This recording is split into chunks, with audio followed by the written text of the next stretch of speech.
We are here, ladies and gentlemen, the Knicks podcast. Watch along, full game watch along. We got the Knicks versus Celtics, man. So, yeah, I just got a message just now in the group chat.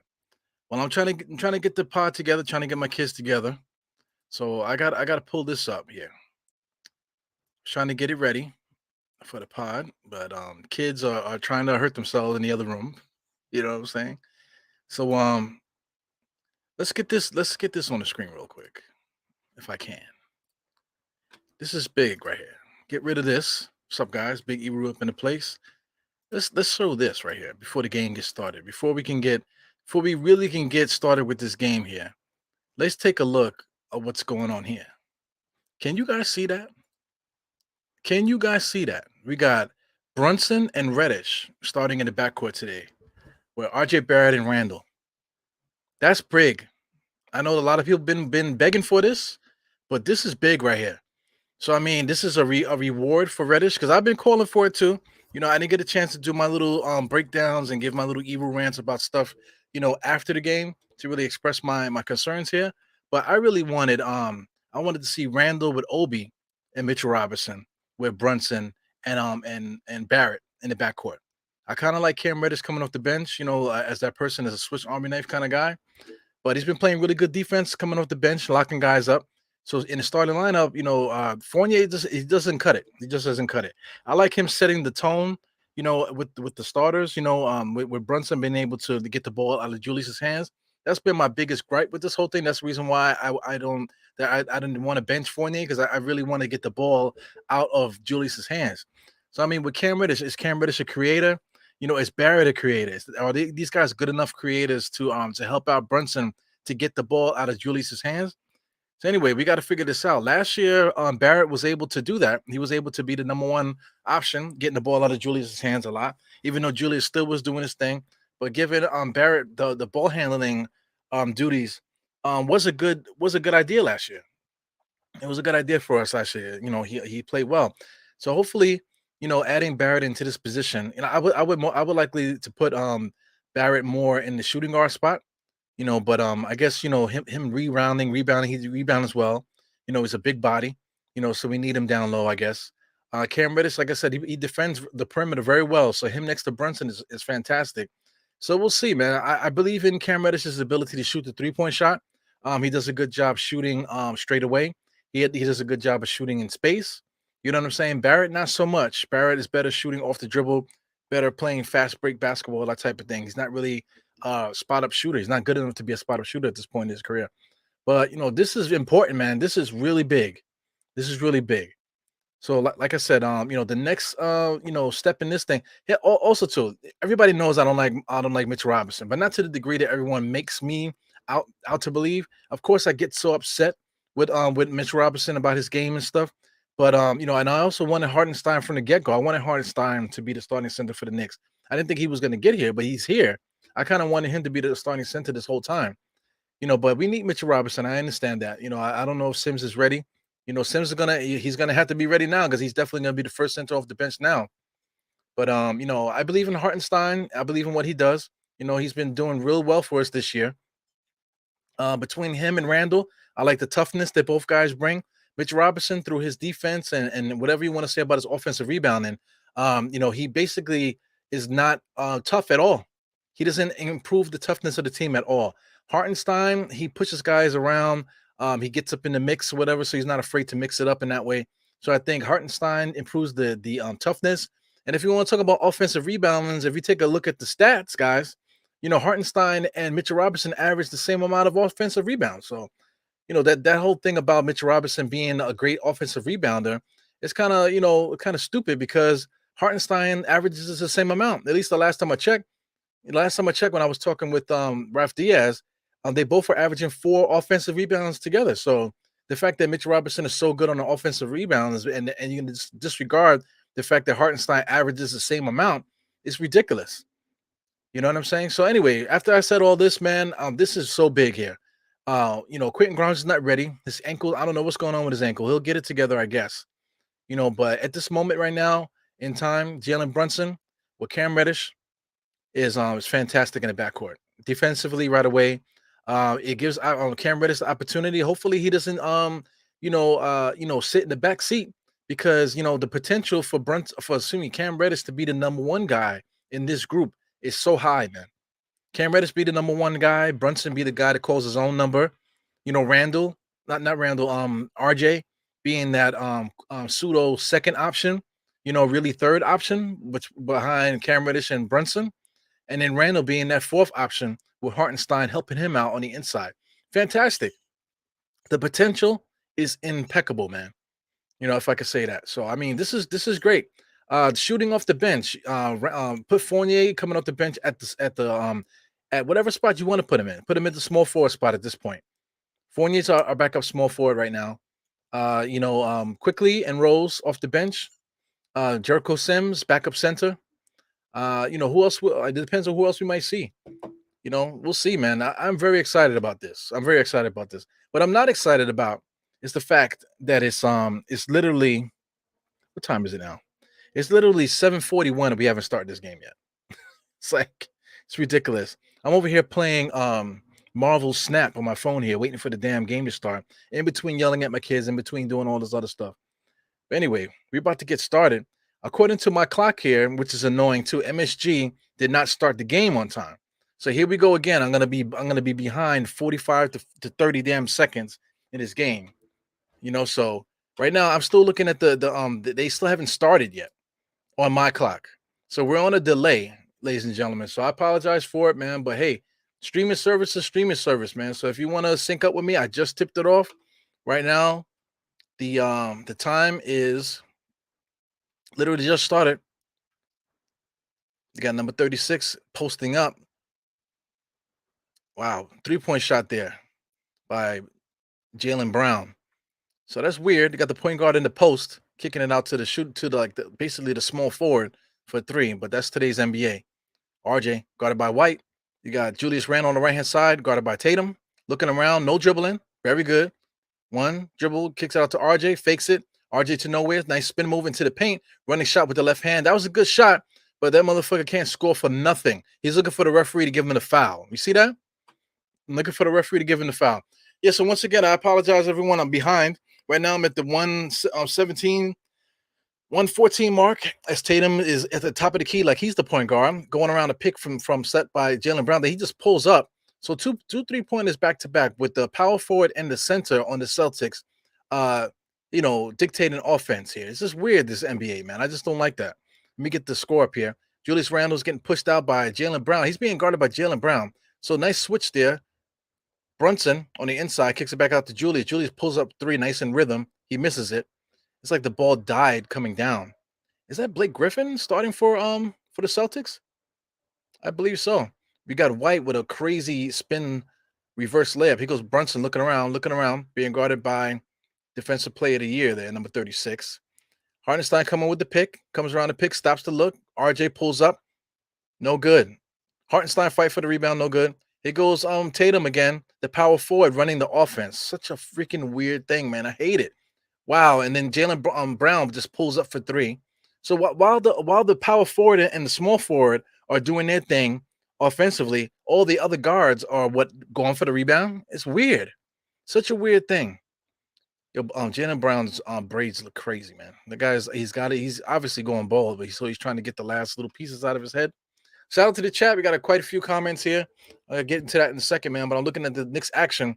I feel confident about this game. Here goes Brunson, just pulls up right in front of Blake Griffin. No good. Hartenstein missed time to rebound, but he still almost got it. Man, Hartenstein a little slow there on that play. Knicks are down 6-0 at the moment. Like I said, power forward and small forward shooting on the perimeter while all the little guys are down getting rebounds. Crazy. Such a weird thing. Here goes Tatum driving on Cam Reddish. Great defensive play there. He didn't reach in. Here goes Brunson. Nice. Oh, my God, Brunson. Fantastic layup attempt there by Brunson just to get the ball up on the rim. And Julius Randle, being the trailer, was able to tip it in. Here goes White on the right-hand side. White reminds me of myself, man. He kind of reminds me of me looking at myself back in like the early 2000s before I had my dreads. I used to have a big afro, and I used to rock the NBA headband on it to push the fro back. Another three-pointer, spot up three-pointer right in front. So early on, the Boston Celtics are just launching three-pointers right at the top of the key. Knicks are running their offense okay. A little sluggish at the beginning, but everything looks sharp here. You got RJ top of the key, gives it back to Julius. Julius just pulls up right in front of Tatum. He knocks it down. So I mean, this is weird, man. The big man shooting threes and the little guys are doing all the dirty work. He goes White, another pull-up three-point shot. So this is the NBA, man. This is garbage. Garbage basketball. Guys just coming down the court and just having a shootout, just pulling up. Here goes RJ driving hard left. He blows another layup. Blows how many easy layups does he blow, man? So it's off of Julius Randle's knee. But the whole point of this is that RJ needs to make these damn layups. It's extremely frustrating, man. It's too frustrating to have to deal with this every night where RJ just blows games by destroying all these layups that he goes to the rim, because these are momentum stealing stuff here that he's doing. Is that another three-pointer? So that's another three-pointer. So we got what is this? 5 straight three-pointers by the Boston Celtics. So the Knicks gonna call a timeout. Nothing he could do. He's just coming down the court and just pulling up 5 straight three-pointers by the Boston Celtics. So I mean, this is trash style NBA basketball. I can't take it. Let's see if we can get the score going here. I can't take it, man. To tell you the truth, I can't take it. Let's get the score here. 15-5. The Celtics are up. 5 straight three-pointers, man. There's nothing you really could do about that. Are the Knicks playing such bad defense, or is the Celtics just coming down the court unorthodox with a power forwards are just coming down shooting threes? You know what I'm saying? And then everybody's standing by the three-point line. All 5 guys are standing by the three-point line. So whoever comes down, their philosophy is whoever comes down, just pull up. It's a sucker style of basketball. I really can't take it, man. I know it's quote unquote modern basketball, but people that say that, people that constantly remind you, oh, it's modern basketball, you don't know what you're talking about. Like I said, I need to really invest in a like a bed and breakfast. Forget a hot dog stand. I need to start a bed and breakfast. So Geraldine, first and foremost, as always, first one. Greenhouse there again. Salute. Harlem CEO, my man Harlem CEO, what's good? I still haven't made those shoes, man. I will soon. As soon as I get to it. Broke my foot, man. Gotta keep my chips close to my chest just in case something happens. Shout out to Jarrell. Big Jarrell in the crib. Diehards in the building. Diehard Giants. What else we got going on here? Greenhouse salute Jay. Everybody saluting each other. Everybody saluting like we in the military. Yeah, man. We're starting to live the dream. This it's manifesting. That's one thing about this whole thing. Everyone's always complaining, always fighting and stuff like that. But within the fighting, everyone's basically saying the same thing. Like there's nobody on God's green earth that loves the Knicks are rooting for Fournier to do anything, whatever. We're just dealing with it until the other guys can prove it.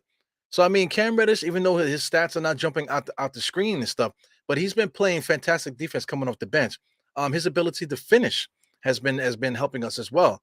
So I mean, starting the games off, him playing defense and being able to finish and things of that nature, and just him being somebody that you have to guard closely. You know what I'm saying. His ability to break out scoring wise too is good. Spot up shooting is good too. So I mean, all those things are is what's got him into the starting lineup. Of course, Quentin Grimes too being hurt helps that as well.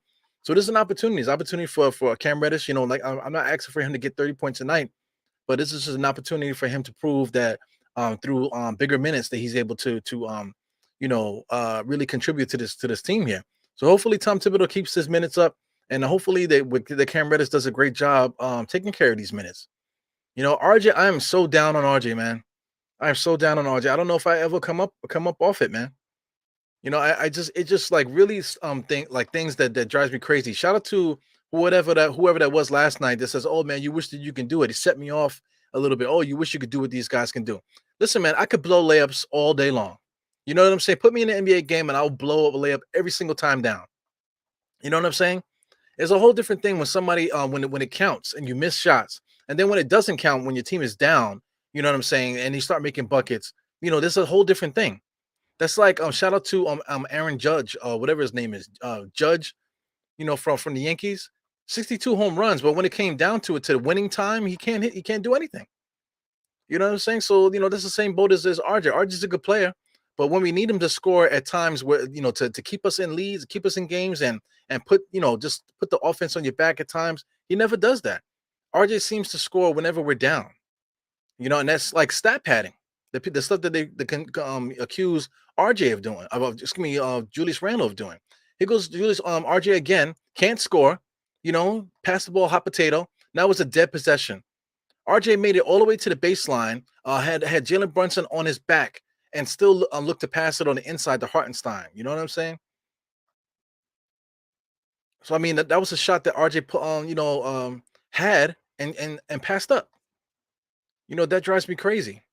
Like I said, I don't think RJ, he needs to clean up. Like I said, he probably will start cleaning it up within the month. Probably, I want to say after Christmas or so, or maybe in another month or so, he'll probably start cleaning it up. But I mean, that's after the Knicks probably done lost so many games that we didn't need to lose. Good play there by RJ driving it and giving it to Hartenstein. But we all know that he was passing it to Hartenstein all the way. He was not trying to score that on his own. Here goes White, pass it to Blake Griffin. Blake Griffin's a shell of himself. It's crazy, man. I remember when he was a rookie. Sidestep 3-point shot from Tatum, man. Such a hard arcing shot. Pushes it out to Brunson, looking to start some quick offense here. What do they call? I believe they call foul on Tatum, reaching foul on Tatum. Yeah, man. So I mean, for those that don't like it, excuse me, man. But I mean, RJ got to play better. You know, good pass on the interior, but at the same time, he had a shot there on Derek White. Derek White was in front of him. He should have pulled up rather than try to thread the needle on the inside and take Hartenstein's face off with a close pass like that. He should have just laid it up. It's a joke. Here goes Brunson, kick it out to Julius Randle, nice in rhythm. Rhythm 3-pointers, man. Julius Randle, keep the ball out of Julius Randle's hands, man. Just let him get it and let him shoot it when he can. Cam Reddish, nice switch on Jaylen Brown. Good defense there. Look at Cam Reddish. This is what Cam Reddish does. RJ on the fast break, that's what he does. That's when RJ is at his best. Fast break points there, using his body. Uncontested layups going towards the rim there. Here he goes guarding Tatum, quote unquote guarding the best player on the team every night. Whatever. Go Jaylen Brown misses a 3-point shot because the Celtics are gonna live and die by the three. Knicks are on a run. Basketball's a game of runs. Brunson got his head on the swivel, looking around, gets Julius Randle. Nice, another shot in rhythm. Bang again. Bang, bang. Bang, bang. Another shot in rhythm. So here we go. Knicks brought it back up. It's a game of runs. The Knicks were able to calm down, run their offense, look for the shooters, and Knicks are playing good basketball. So anyway, that's enough of ranting for RJ, hopefully for the night.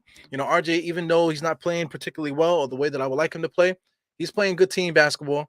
Like I said, I'm not applauding a guy that all he can do is score on a fast break. I'm not applauding that. Julius Randle, I'm applauding it because he plays better when he don't just dribble the ball. So far so good. Good defense by Cam, giving us a different look starting this game. RJ, getting a couple transition buckets, which is good for us. Knicks are moving the ball. Also, the Celtics are not getting in the passing lanes. They're not getting up on us the same way that Philadelphia was doing. Philadelphia was getting right up on us, stopping us from doing anything correctly. Celtics are a little bit lax. So the Knicks were able to move the ball and take advantage of a lot of good basketball plays there, man. Yeah, man. So this is it. Yeah, we don't have a better starting lineup combination than this on the roster, I don't think. Yeah, I don't think so either. But like I was saying, I was talking about Obi before. It would have been nice to see Obi, but I mean, the choice of putting Cam is good too. Because I mean, I keep forgetting to put Obi in the rotation, but Obi's got to be the first forward coming off the bench now. Fournier is the other guy. So now we're light. Now when you look at it, Obi and Fournier coming off the bench is very, very light. We have no toughness coming off the bench now. Jericho Sims is going to be the center coming off the bench. Then we got Rose and Quickly. So the toughest person coming off the bench is Quickly. Shout out to Rose, but Quickly is our biggest asset coming off the bench right now. Obi Toppin can score finesse wise, but I'm talking about adding some toughness to the front court. We really don't have that. We don't have that extra toughness. I think, like I said, I think Jericho Sims will help with that. But Obi Toppin at the moment, Obi Toppin is a small forward, y'all. He really is a small forward. If we could transform Fournier into like I don't even know. Like there's some guys that are out there. There's a player that the Golden State Warriors picked up. I don't know why they picked him up. Jermichael Green. Jermichael Green's not the greatest player, but he's a physical guy. He could play on the inside. So if we had Jermichael Green with Obi coming off the bench, that's fantastic. Along with Jericho Sims, that adds to the toughness. It hides Obi on defense. Obi can still do the things he's been doing, shooting the three, getting in open space, while the real man Jermichael Green coming off the bench will be able to play the real power forward spot. Add toughness and strength to the bench. So that's something that we probably should think about. Fournier, it sucks, man. He wanted to be here. You know what I'm saying? He really wanted to be a Knick. He's a foreign guy. He was a fan of the Knicks for all of his life. So it was a dream for him to come to the Knicks. So for the opportunity not to work for him and he gets traded, what happens, man? But I would love to see the Knicks turn Fournier into some kind of power forward coming off the bench. That would be fantastic. Yeah, man. So here goes Marcus Smart, number 36, there with the green hair, looking crazy. Gives it to number 12. That's Grant, Mr. Williams, I believe. So they're playing hot potato. They're looking for threes. The Celtics is looking for threes. He goes Smart on the inside with a shot to nowhere. Derrick Rose with his head up, looking forward, attacks Jaylen Brown at the rim. Misses the layup. Come on, Rose. Here goes Grant pushing the ball up there. He's a big boy, man. Big stomach. This big country boy there. Jaylen Brown gets the ball on the drive, kicks it back out for three for number White. White drives, gets the ball stripped a little bit. Grant catches it in rhythm, sidesteps off the front of the rim. Hartenstein with the rebound. Here comes RJ pushing the fast break. I like it. I like the way this looks, man. This team, I like the way this looks. Good spin by RJ, and then he falls to the floor out of a travel because he's a piece of garbage. Because RJ Barrett is garbage. You know what I'm saying? Simple spin move. All he had to do was gather his feet and lay it up, but he traveled because he's simply garbage. Look at this. Easy. He's too busy trying to get the foul, looking for the referee to say, look at him, looking for the referee to save him. Save me, ref. Somebody save me. Instead of, because a simple move, simple spin, all he had to do was set his feet and make a layup. But he's looking for the referee to save me. Save me, ref. Save me. I'm soft as a Twinkie feeling. Such a nice guy. Jaylen Brown shoots a three-point shot. So RJ comes off the bench. So who we got to replace him? Quickly, first guard off the bench. Big things, man. Big things there for Quickly. Rose kicks it out to Julius. Julius fakes it. Oh, I like that. 2 feet in the paint, fade away. Maybe take another step closer and then do the fade away. Would have been nice. Here goes Derek White. Derek White with the bullshit shot in the paint. Crazy. Here goes Derek Rose dribbling to nowhere. Pass the ball, Rose. Pass the ball, Rose. Rose, for a guy that's a veteran point guard, he gives up his dribble so quickly. Crossover on the inside, attacking. Good move by Rose. Yeah, man. Rose picks up his dribble too quickly for a starting point guard for me, man. He goes Cam Reddish guarding Smart. Goes around a pick there. Good switch there on the Knicks. Celtics looking for that 3-point shot, kicking out on the outside. Oh, there you go. IQ with a nice steal. Let's get a dunk here. All right, let's get a nice dunk there quickly. So far so good, man. Knicks are competing with the Celtics squad. So I like this. I like the changes. For people that wanted Tom Thibodeau fired, who's me? I'm one of those guys. We're talking about making adjustments. Tom Thibodeau. Hats off to Tom Thibodeau for making the adjustments necessary, man. These Celtics are looking to shoot a three every single time. It's disgusting basketball, man. This guy's a trash. Here goes DeMarcus Smart trying to post up a guy 5 inches taller than him just so they can get the 3-point shot. It's ridiculous. Quickly pushing the ball up the court, looking around, gives the ball up to Julius. I want to see Julius get this ball up. Okay, 2 dribbles, fine. Rose pulls up, makes it. So I mean, Rose is really good at pulling up in people's faces. That's one thing that he's good at. Nice little 12 minutes a game. So here goes Cam Reddish guarding the ball handler, which is great. He's doing a good job of that. Very quiet game so far, man, but he's playing good team defense there. Jaylen Brown all the way to the basket on the right-hand side. Here goes Julius. Got the ball here. Let's see who got it. Comes across the timeline, directing traffic. He already done dribbled too much already. Somebody got to come and get it. Rose gets it. Fakes a 3. Drives all the way with the right hand. I don't understand why he didn't just finish with the left. So he's definitely out of bounds. He didn't establish himself inside. So that was a bad decision on the layup there. You're shooting overhead when he should have just squared up and shot with his left hand. So here we go. Fournier's back in there. So Fournier is basically Fournier and Obi. So let me see what the squad looks like now. So this is the new bench here, guys. This is the new bench. New bench. So we got Obi out there. We got Fournier. Obi, Fournier. I see Cam just came out. Come on, let's see who's out there. You got Fournier, Obi. We got Hartenstein is back out there. We got Rose, and we got Quickly. Quickly, it's just standing in the paint. He should be standing next to White. I just don't get it.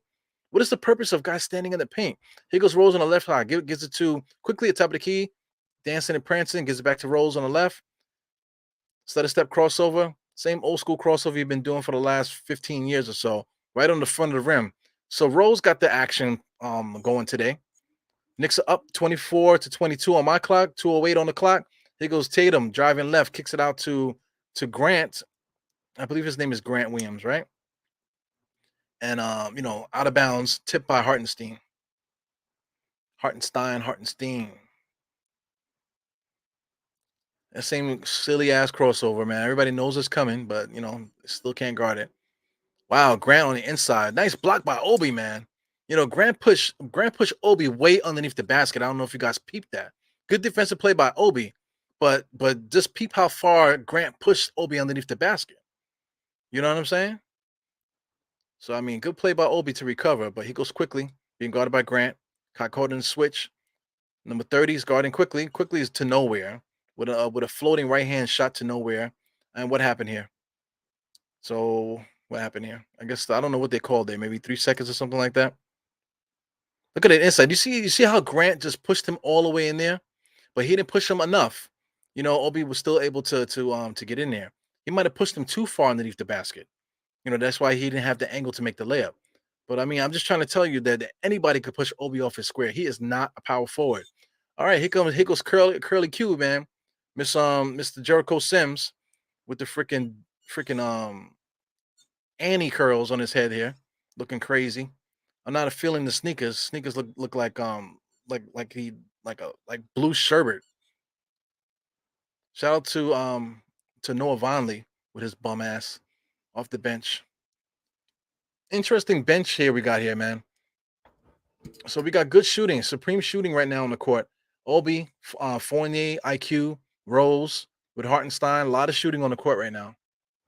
Good stuff here. Shout out to everybody in the chat, man. I see a lot of people popped in here.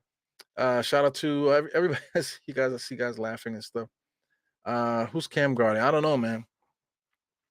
So far, so good. I think he was doing good. But I mean, shout out to this bench. I'm really interested in this bench group. Like I said, if you guys watch Obi got shoved underneath the basket. Grant pushed himself a little bit too far. He caught the ball underneath the rim, where Obi still had a chance to get him. For that block, pushed him too far. But that's something to watch, man. The Celtics don't have too many big guys on the floor. So we got a little guy pushing Obi so far underneath the basket like that. It's very telling. Goes quickly again, setting a pick, if you want to call it that. Obi by himself, guarded by Noah Vonleh. He goes Fournier. Oh, Fournier set in between the legs. Oh, I'm going for it. Go right into the double team. He travels.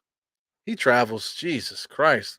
So Fournier saw barbecue chicken, but he threw up. Because number 13. Oh, that's Brogdon. Brogdon's goofy ass. That's another guy that reminds me of myself. Brogdon reminds me of myself in high school a little bit. He goes number 30. I don't know who that is. Just pulls up for 3 and he makes it. Number 30. Who is this white guy? Hauser. My man Hauser. What's going on here? Illegal defense. They got caught in the switch. Guys guarding nowhere. So probably illegal defense, I'm assuming. I can't hear it. Celtics are up 27-24, 51 seconds in this first quarter. Good basketball, man. Can't complain about what's happening here. Very good basketball at the moment. Shout out to Joe Mazzulla. Joe Mazzulla is the interim coach at the moment for the Celtics. It's interesting. Here goes my man Tatum. Kicks it out to number 30 again. Who is guarding number 30? That dude looked like he can't do nothing but shoot. He goes Tatum guarding quickly. Back to number 30, he's guarding him. Alley-oop to Jericho.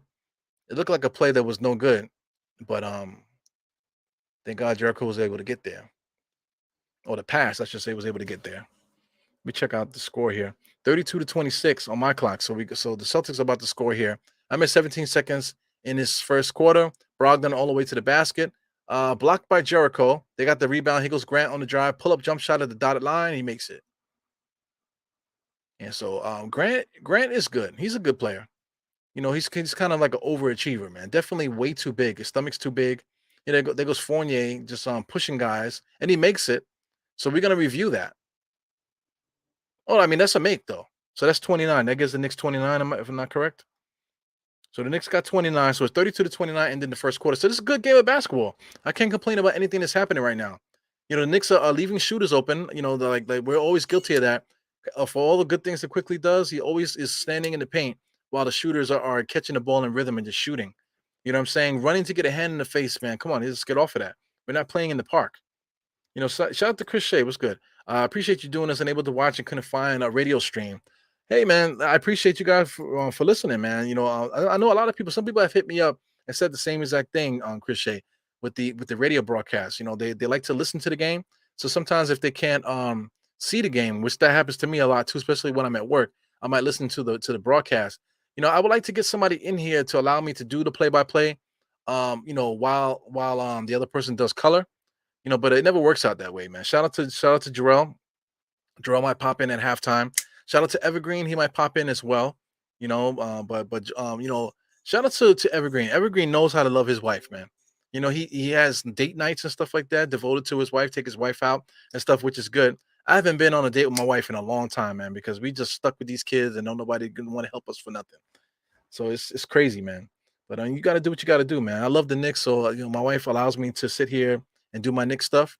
That way, she can do her stuff on the side, whatever she's doing there. She could possibly, be on what's the shit called? Where you swipe left, and swipe right. She could possibly be online dating right now. Who knows? What I'm saying? While I'm in here talking to you guys about the Knicks, but it is what it is, man. I am Puerto Rican. For anybody who wants to know why am I playing with a knife, I am half Puerto Rican, so I got a lot of knives. And I love to play with them. Greenhouse, what's up, man? Same, Chris. I can watch. I can watch today, but other days, these guys really hold it down. Thank you, man. Once again, I appreciate it. I love it, man. This is a dream, really, man. To do play by play like this is really a dream to do. Right now, they say the spread right now is 5.5, and the Knicks are got a negative 125 right now on the betting as far as 365 here. Bet 365. That's the betting line right now for those that are watching on TV, and those that can't watch and listening to me, I'm just repeating what they're showing on TV right now. So the Knicks are up 32 to 29, man. This is good stuff. Good basketball. I can't complain about anything the Knicks are doing. The Knicks are playing good defense on the Celtics. Celtics are making good shots. The Knicks are making good shots too. Like I said, the Achilles heel of the Knicks right now is leaving shooters open. The Celtics right now, they're playing bullshit basketball, shooting a lot of threes, which I can't stand. It's that bullshit basketball. They play exactly like the Detroit Pistons, except that they just play better defense than the Detroit Pistons. If you feel me, what I'm saying. They rebound better than the Detroit Pistons. So that's the difference between the Detroit Pistons and the Celtics. Same exact style of basketball.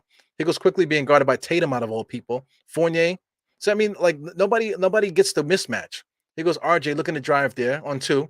RJ sucks, man. Now here we go. Now they stole the ball from RJ. Now here we go. Now the Celtics are going to score more than likely off of that mistake. So it's a steal. I don't know if they call that a turnover. I don't know if they attribute steals to turnovers.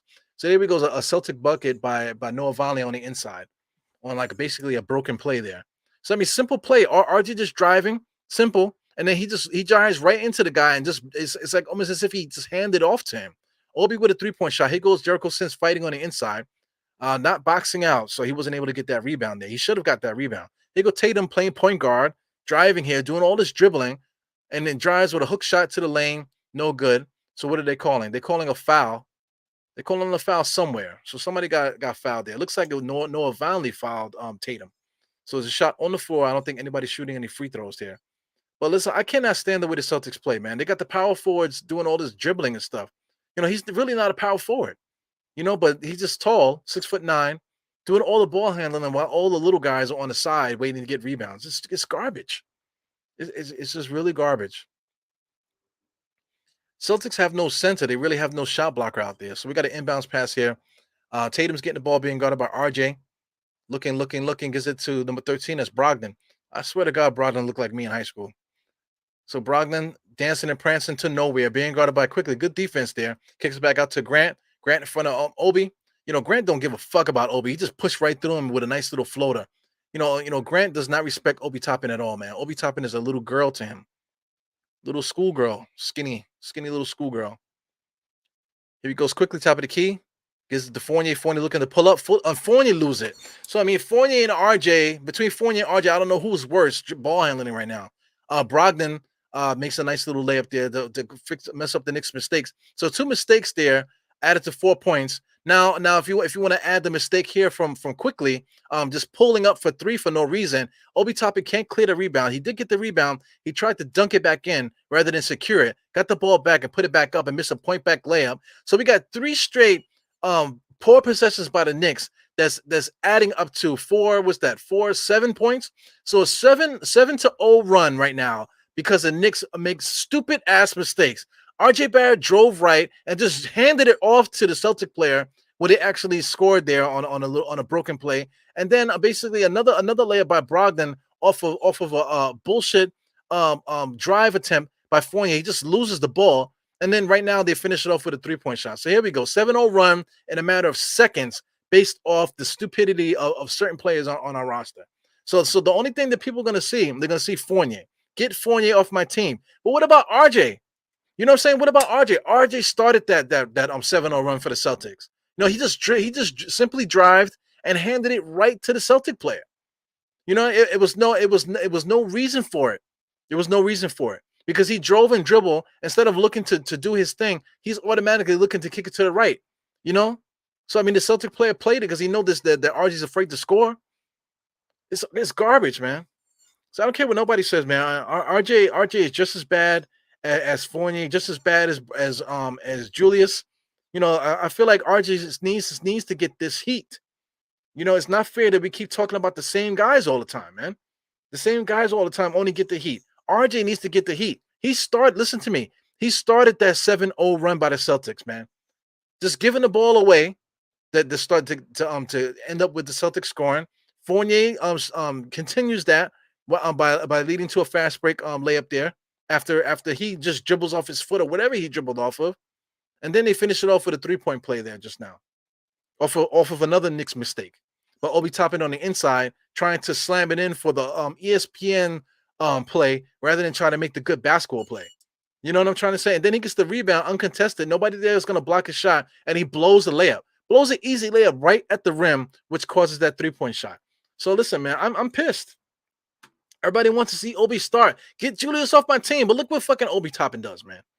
You know what I'm saying? Like, get Fournier off the team. But look what RJ just has been doing this whole game. That's like the third or fourth time RJ has did something that creates a turnover or creates just a whatever, for the Celtics to capitalize on it. It happens every single night. He's a big contributor to all these runs. You know? And these runs have nothing to do with the Celtics doing anything to us, but it has everything to do with what mistakes the Knicks are making. Knicks are making horrible basketball, simple, very simplistic basketball mistakes. That's resulting in whole runs for NBA teams. 7-0 run just now based off of Knicks mistakes in only a matter of seconds. It's ridiculous. It's ridiculous, man. Ah, man, what are you watching the game on? I'm watching on MSG Go. So we just coming off that play there. Right now I'm at 10:02 watching MSG Go. Obi Toppin pulls up for 3, misses it. So early in the shot clock, and he had the whole baseline open. He should have drove baseline. He goes Tatum dribbling up there. Brogdon is the real point guard. Brogdon just drives past Brunson with a wide open lane because there's nobody on the inside who's going to stop the Knicks at the moment, and it's going to stop the Celtics at the moment. I mean, here goes Brunson. He overlooked Obi there, but Cam Reddish was able to get that 3-point shot. So I'm quite sure Obi was pissed off that Brunson didn't pass him the ball. But I mean, you don't throw passes to guys like that are not helping on the defensive end or on the rebounding end.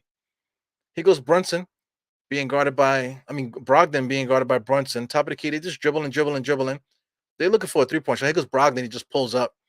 Wow, he misses that. Obi Toppin gets the rebound there finally. He goes, Julius. So we're playing Julius at the center right now. Julius being guarded by number 13. The Celtics have no center, so the Knicks are probably going to play a lot of small ball today. Julius dribbling way too much right now. Here goes RJ for 3. He makes it. Jesus. 35. Wide open 3-point shot. They simply are not guarding RJ because he has not been able to show that he could hit that shot. So they're not guarding RJ. He was so wide open. Here goes Brogdon. A cross-court pass to Jalen. Jalen hot potato gives it to number 30. And then Julius Randle goes up and fouls and referee doesn't call it. So Hauser Hauser was wide open for three, but he saw the baseline open the same way Obi should have did the play before that. Instead of just throwing up a 3-point shot, he drove on baseline and made a layup right at the rim. Ah, yeah, yeah. It's a difference between a professional basketball player and a street ball player. Obi Toppin is a street ball player, guys. You know what I'm saying? He gets the ball, he just throws it up for three with the baseline completely open. A guy already committed to jumping at him because he knows he's going to shoot it. When Obi has the baseline, we can simply just drive two dribbles at the rim and dunk it. This guy, Hauser, I never seen him a day in my life. He's been standing in the corner all day. Instead of just waiting for the guy to jump at him for the 3-point shot, he just drives past him and goes right, steals right to the rim in slow motion and makes a layup right in our faces. Here we go. The Knicks shooting free throws at the moment, I believe, right? So right now it's 36-45. Knicks are down. 8 minutes and 34 seconds on my clock. Ah, yeah, yeah. Sorry about that I'm so far behind. But listen, I'm on a stream. Can't do nothing about it. Like I said, man, you guys give me an agent, see if I can get me a job somewhere in the sports department, and then maybe I can be on time. But right now, I'm on a stream, not an illegal stream, by the way. Here goes Jalen Brown, pulls up right in somebody's face there. 47-37. Knicks mistakes. That 7-0 run by the Celtics, man, killed us. Here goes Brunson right to the rim, right in their faces, 39-47. So it's like, look, once the basketball is being played and everything looks good, the Knicks look like they can compete with the Celtics.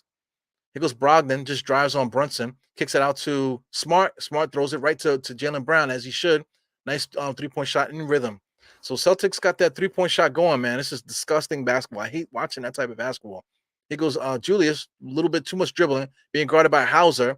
And now he's going to play a hot potato jump shot, looking for the foul there. It's disgusting. Now he's not playing defense. Hauser's wide open. He's too busy arguing with the refs, and Hauser shoots a 3-point shot right in his face. Instead of getting back on D, he's too busy arguing with the refs. But now Hauser just goes right down to the corner, knocks down another 3-point shot. So I mean, the Knicks are losing this game not because the Celtics are playing so great. The Celtics are playing poised. You got guys like Hauser, somebody I've never seen a day in my life, is out there just playing better professional basketball than Julius Randle on these guys, man. It's ridiculous.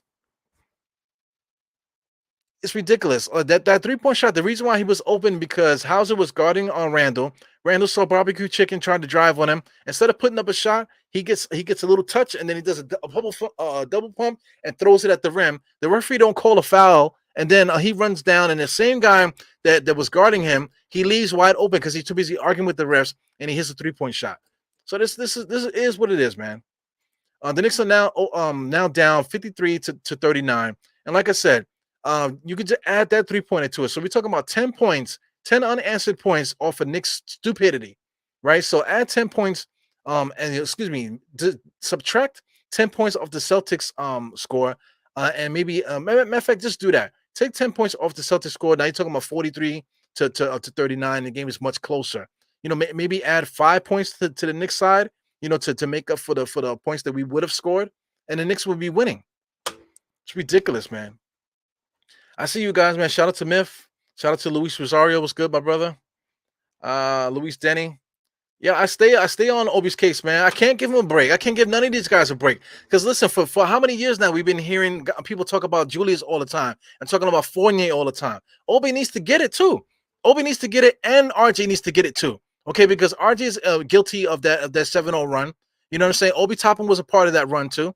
It's not that I'm on these guys for no fucking reason. I'm doing a play-by-play, watching the game same way like you guys are watching. So it's not like I'm not on his ass for no fucking reason. I'm on it because these guys are the reason why we're losing this game. I'm not doing it for no reason. I'm not doing it for no biased reason why I just don't like Obi Toppin. Like I said the same exact thing the last game, and I feel like either you said it or somebody else said the same exact thing the last game. So I'm not hating on the fact that Obi Toppin uses Crisco to get his waves popping. I'm not hating on the fact that he does that. I'm hating on the fact that he's just not a good power forward. He's a small forward. Fournier is trash too. Yes, but Fournier's not the reason why we're losing this game. Let's call it for what it is. Mr. Sha Powers, what's good, Sha? Yeah, man. Big up. Yeah, man. Shout out to my man here, FanDuel, with his hands clenched, man. That's what they teach him in what do you call broadcasting school. He seems like a good dude. He seems like he'll be real cool to chill out with. So anyway, Yeah, salute to all the wives that put up with us, man. But yeah, my wife is on Tinder. There you go. She might be on Tinder. Swiping left. You know what I'm saying? Some fucking guys on in the other room right now telling her how much how much that how important she is and all kind of shit. While I'm in here talking to you guys, arguing with you guys about freaking Obi Toppin or not. Because Randle, freaking garbage bag, drives to the lane there. They call it offensive foul because Julius Randle is more concerned with throwing elbows than playing basketball. So at this moment, now you call the timeout and get Julius out of the court, man, because Julius Randle is playing bad basketball at the moment.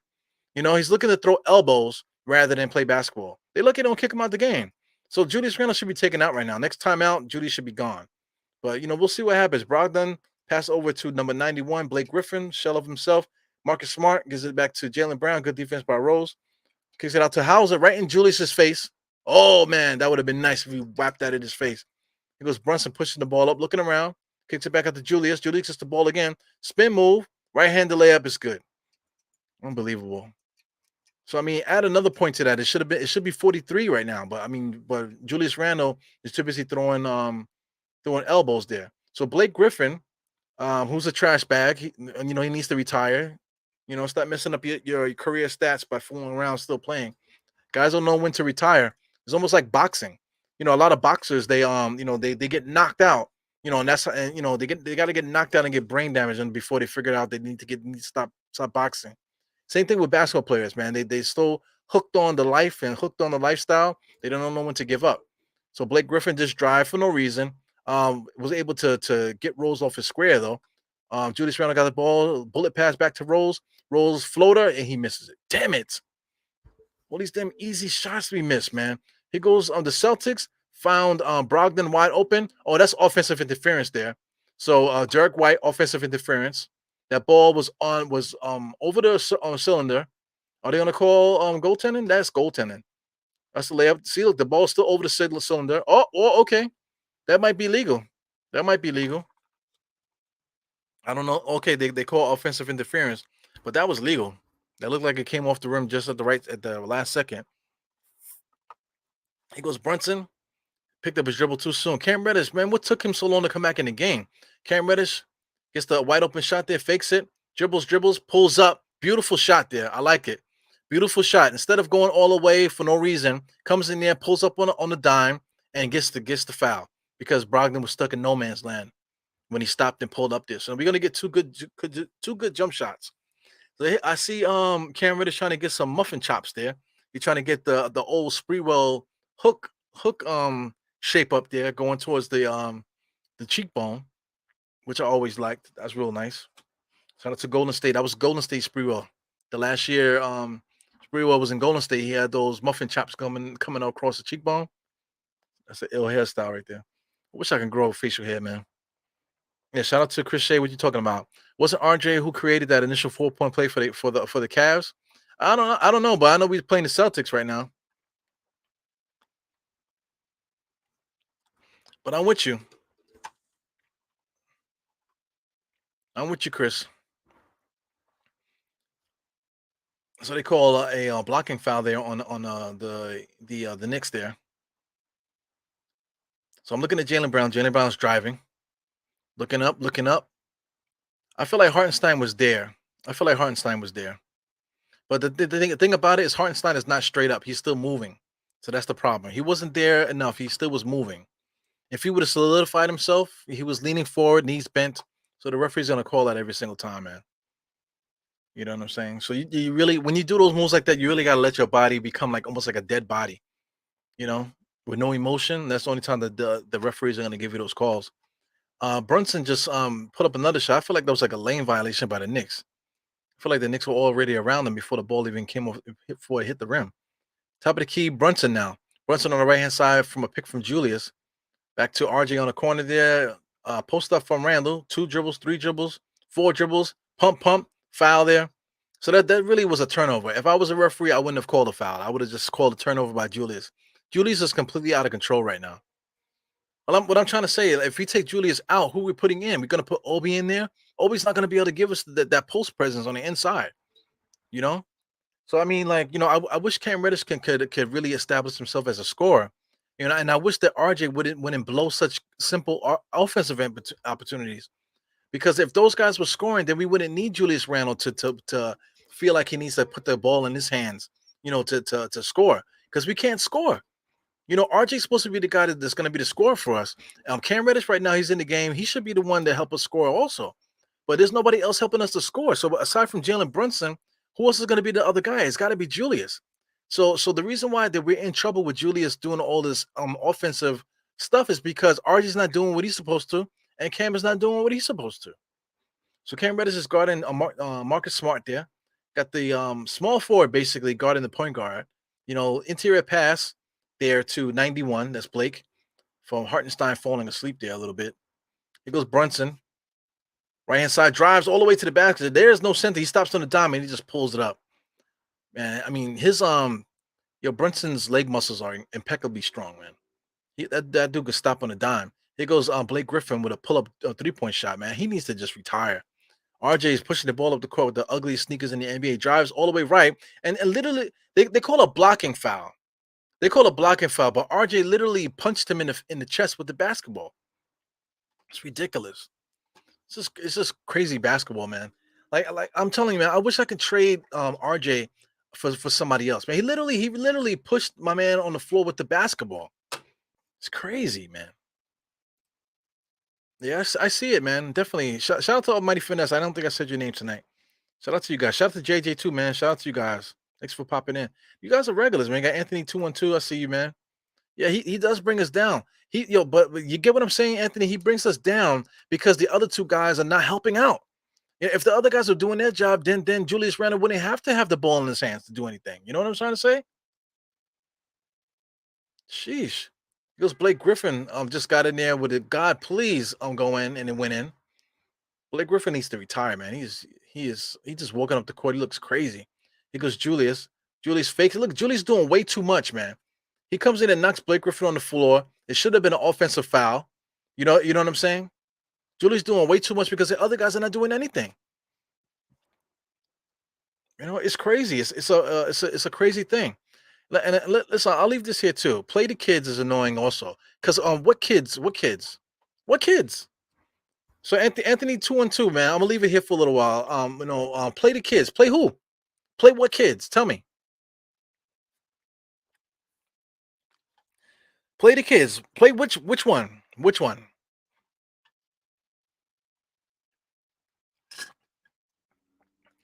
Play the kids. This is the Make a Wish Foundation. Play the kids. Which one? Like because that term play the kids, right? It doesn't apply this year. Because when you say play the kids, my question to you is who?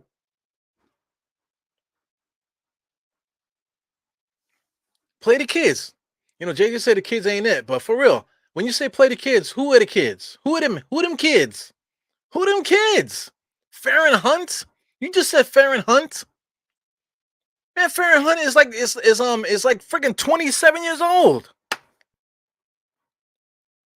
Wow, Jalen Brown drives all the way to the basket. Good defense by Hartenstein. Oh, he traveled, man. He goes smart there, traveled too.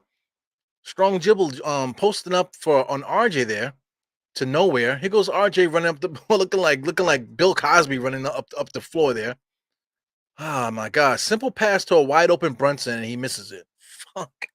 RJ is trash, man. A simple pass to Jalen Brunson in the corner, and he can't make a simple pass, man. Like RJ looks like Bill Cosby running up the court, man. My God. Oh yeah. Listen, trade Randall, I'm with it, man. But trading for who? Trading for who? And don't tell me that Obi Toppin is going to come in here and give us some strength in the paint, because it's not going to happen. If we have Obi starting for us, right?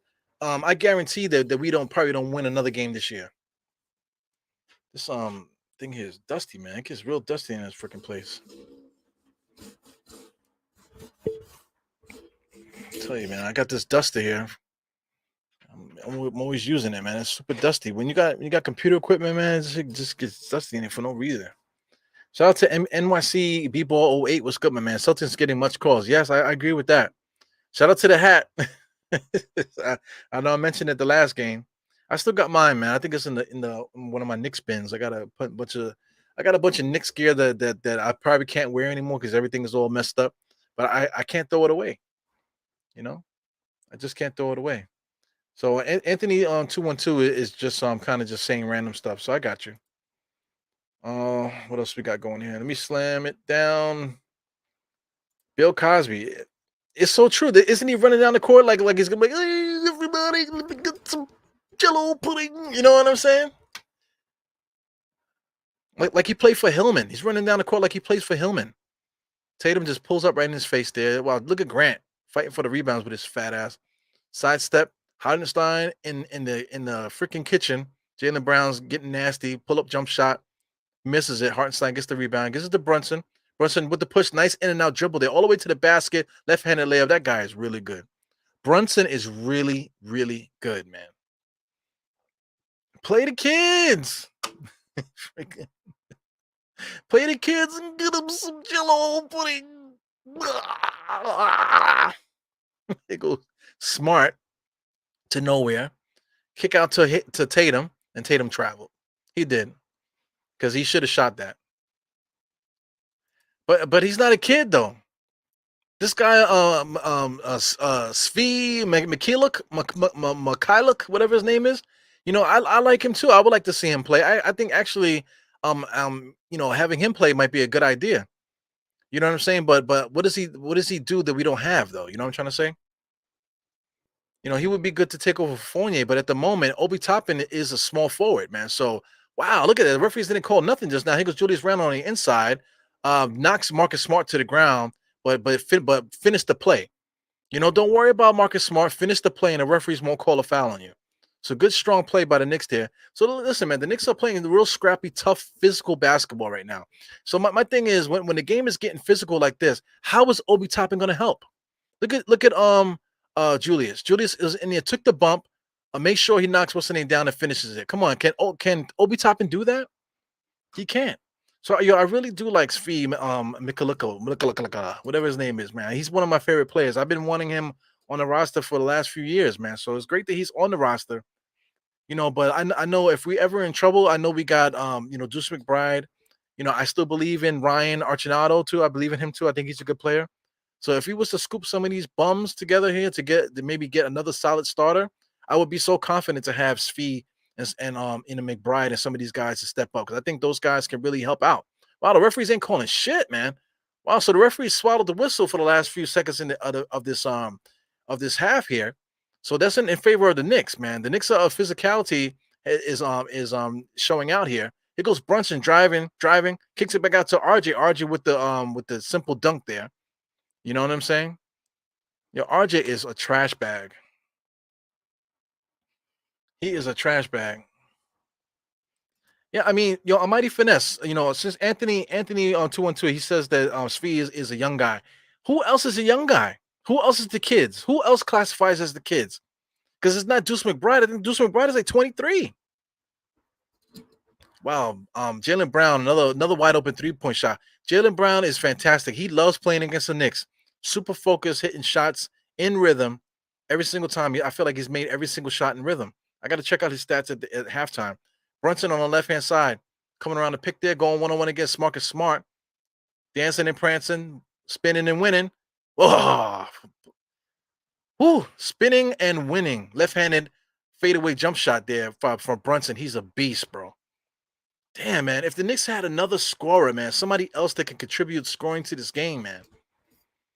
Listen, I keep getting on RJ, but I think RJ, the way he plays fits what we need. But just the simple things like just make a layup, fam.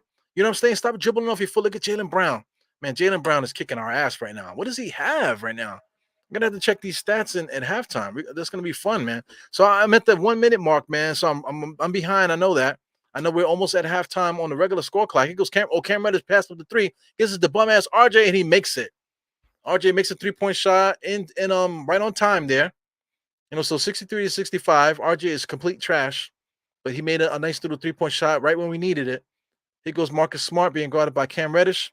So they look at the Knicks still going to get another opportunity at shooting here because it's like 13 seconds on the shot clock. Marcus Smart is waiting like this is the last shot of the game. Marcus Smart is trash too.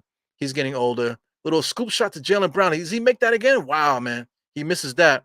You go RJ with a nice little rebound. So we're looking for the last shot of the game here. Celtics still going to have a shot. They're still going to have 5 seconds. So in my opinion, I feel like the Knicks should have went for 2 for 1 here. So the Knicks are going to try to eat some of this clock off here to give the Celtics the least amount of time to get a shot off. Brunson kicks it to RJ. Make that, RJ. Make that, RJ. RJ makes it. All right, back-to-back 3-point shots by RJ. All the RJ lovers now have a full-on erection right now, and they can't wait to screenshot and video share everything that I've been saying about RJ. RJ's still a trash bag, but now he got upgraded from dollar store trash bag to Glade trash bag tonight. Back-to-back 3-point shots. So the Celtics were able to get in there to get the layup there. So this is a great basketball, man. This might be the best basketball game of the year. Okay, so far. Good basketball plays by the Celtics, and the Knicks are staying in the game, fighting back, trying to protect the house. Right now, the score is 67-66. Excellent game so far, man. So anyway, yeah, I mean, listen, man. I don't know how you guys never seen that before. Bill Cosby and thing. He literally looks like Bill Cosby. He looks like Bill Cosby season 1 of the Cosby Show. No shit. You know what I'm trying to say? Oh, shout out to Hoodie Vintage. My man Hoodie Vintage commercials on right now. Shout out to my guy Hoodie Vintage. Let me see if I can get this on the screen real quick before the commercial's over. Because this is my guy here. He was on the show. Ah, man, I missed it. Fuck, I missed it. So I mean, Hoodie Vintage was on Die Hard Knicks podcast not too long ago, man. So guys, look for those Die Hard Has a Friend videos. I haven't done one in a while because I just haven't had a chance to. But Hoodie Vintage, you just saw a commercial with my man. I did an interview with him a little while ago. And these are guys that the Knicks fans need to celebrate. People like to put other people on pedestals that don't deserve to be there. But then you got good, sweet guys like Hoodie Vintage, super great guy, super great Knicks fan, season ticket holder. And he's just a super, really, really nice guy, man. I want one of my sisters to date the guy. You know what I'm trying to say? He's really a super guy, and I wish I had time to hang out and stuff with my man. He's a good dude, man. You see him on the commercial there. Really, really great guy, man. So I need to catch up with these things here. But anyway, we at the halftime, so let's get busy, man. Knicks halftime show, Die Hard Knicks, full game, watch along, play by play. Let's get busy here, man. Let's look at the look at the score here. Going to NBA.com. Hopefully, NBA.com doesn't betray me here. 66-67. Let's take a look at the game summary. Take a look at the scores here. 32 points for the first quarter to 29, 37-35 in the second quarter. So, like I said, this is NBA basketball, back and forth, games of runs. Knicks are making a lot of bad plays. But the key is what I'm trying to say is that every time the Knicks make a bad play, the Celtics offense is so I don't want to say trash, but it's so simple that when the Knicks run their offense, we're able to generate offense. So the Celtics have been getting their runs off of our mistakes. But when we don't make mistakes, the Celtics can't fuck with us. You know what I'm saying? So that's the key of the game right there to me. So let's get in. Let's really get into the nitty gritty here with the game charts. I might have to make this a little smaller so you guys can see it properly. Give me a second. Let me turn this down a little bit. 125%. So we got the shot chart here. Look at the Celtics shot chart. No in-between shots, all 3-pointers. Look at those 3-pointers. Come on, it's disgusting. All those 3-pointers, no in-between shots, and all the shots at the rim. Either they're shooting at the rim or just 3-point shot. So, I mean, take a look at the way the Toronto Raptors play. Take a look at the way the Detroit Pistons play. It's garbage basketball. It's not fun to watch. It should be easy to stop. Stop letting these guys get these 3-point shots. Stay down because these guys are not trying to shoot anything in the mid-range. Stay down on the 3-point shots, man, and we should be fine. It should be elementary. The Knicks, on the other hand, we're running it straight down their throat, man. Going right to the basket every single time with these guys. Knicks, compared to them, haven't really shot as many 3-point shots. We both shooting 54%. 54% for the Celtics, 52% for the Knicks. So we're running and gunning, dissing and switching right now with the Knicks. Biggest lead for the Celtics was 14. Biggest lead for the Knicks was 2. Longest run was 11 in this game. Lead changes 4 times tie is 3. Good NBA basketball action here, man. The Celtics, the rebounds about even, 23-21. They're fighting really good. Both teams are passing the ball really well. 17 assists for the Celtics. 20. Why am I saying 20? 14 for the New York Knicks. Steals about even, blocks about even too. Knicks got 3 blocks to 0 blocks, but I feel like the Celtics are doing a good job on the inside. Even though they don't have a center, they don't really have a good big man to put up against ours. Turnovers are about even. Both, like I said, both teams are shooting really well, 54% to 52. 3-point shooting, 48 to 52. So that's right on point, man. The free throw percentage is about even to 100 to 90%. Here goes the keys of the game here. So if you take a look at it, the Knicks are actually winning 2 categories here: fast break points, 9 to 8, points in the paint, 30 to 18, and second chance points is about even 6 to 5. You know what I'm saying? So if the Knicks can clean up this second chance point stuff, because the Knicks haven't been able to capitalize on on our mistakes and stuff. You know what I'm saying? So if we can clean that up, the points in the paint, we're killing it right now. But the fast break points, I want to say all these points they got in fast break was due to Knicks mistakes, man. So if the Knicks can clean up their mistakes, but just making stupid mistakes by just dribbling into guys and just stupid stuff like that. If we can clean that up, man, then I don't think the Celtics beat us. I don't think the Celtics beat us because we should dominate. All these key stats here straight across the board. Let's take a look at the box score. I got the box score popping off here. My mouth is dry as fuck, man. Did I finish my drink? Yeah, I want to try this thing. I'm not sponsored by them, man, but shout out to anybody that would like to give me some sponsorships because I do have my own sponsorships. I'll do that after I finish this. But the sponsorships here, anyway, this is fuck that. Let's talk about basketball. Jalen Brown's kicking our ass right now. He got 21 points. He's basically their whole offense. 2 for 2 from the free throw line, 5 for 9 for three, 7 for 12 from the field. I mean, he's kicking our ass, man. Just straight across the board. Everything else, he's playing decent defense as well. 3 rebounds, 1 assist. Jason Tatum has been invisible, 8 points right now, which is not bad. Three rebounds, 2 assists. So he's been steady. He's been the Robin to Jalen Brown's Batman tonight, which is good. Blake Griffin needs to retire. That's all there is to it. He's only playing because they don't have nobody else to play.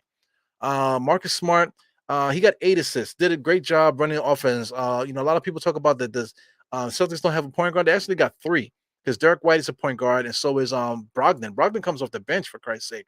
Brogdon was an all-star, if I'm not mistaken, and he's coming off the bench.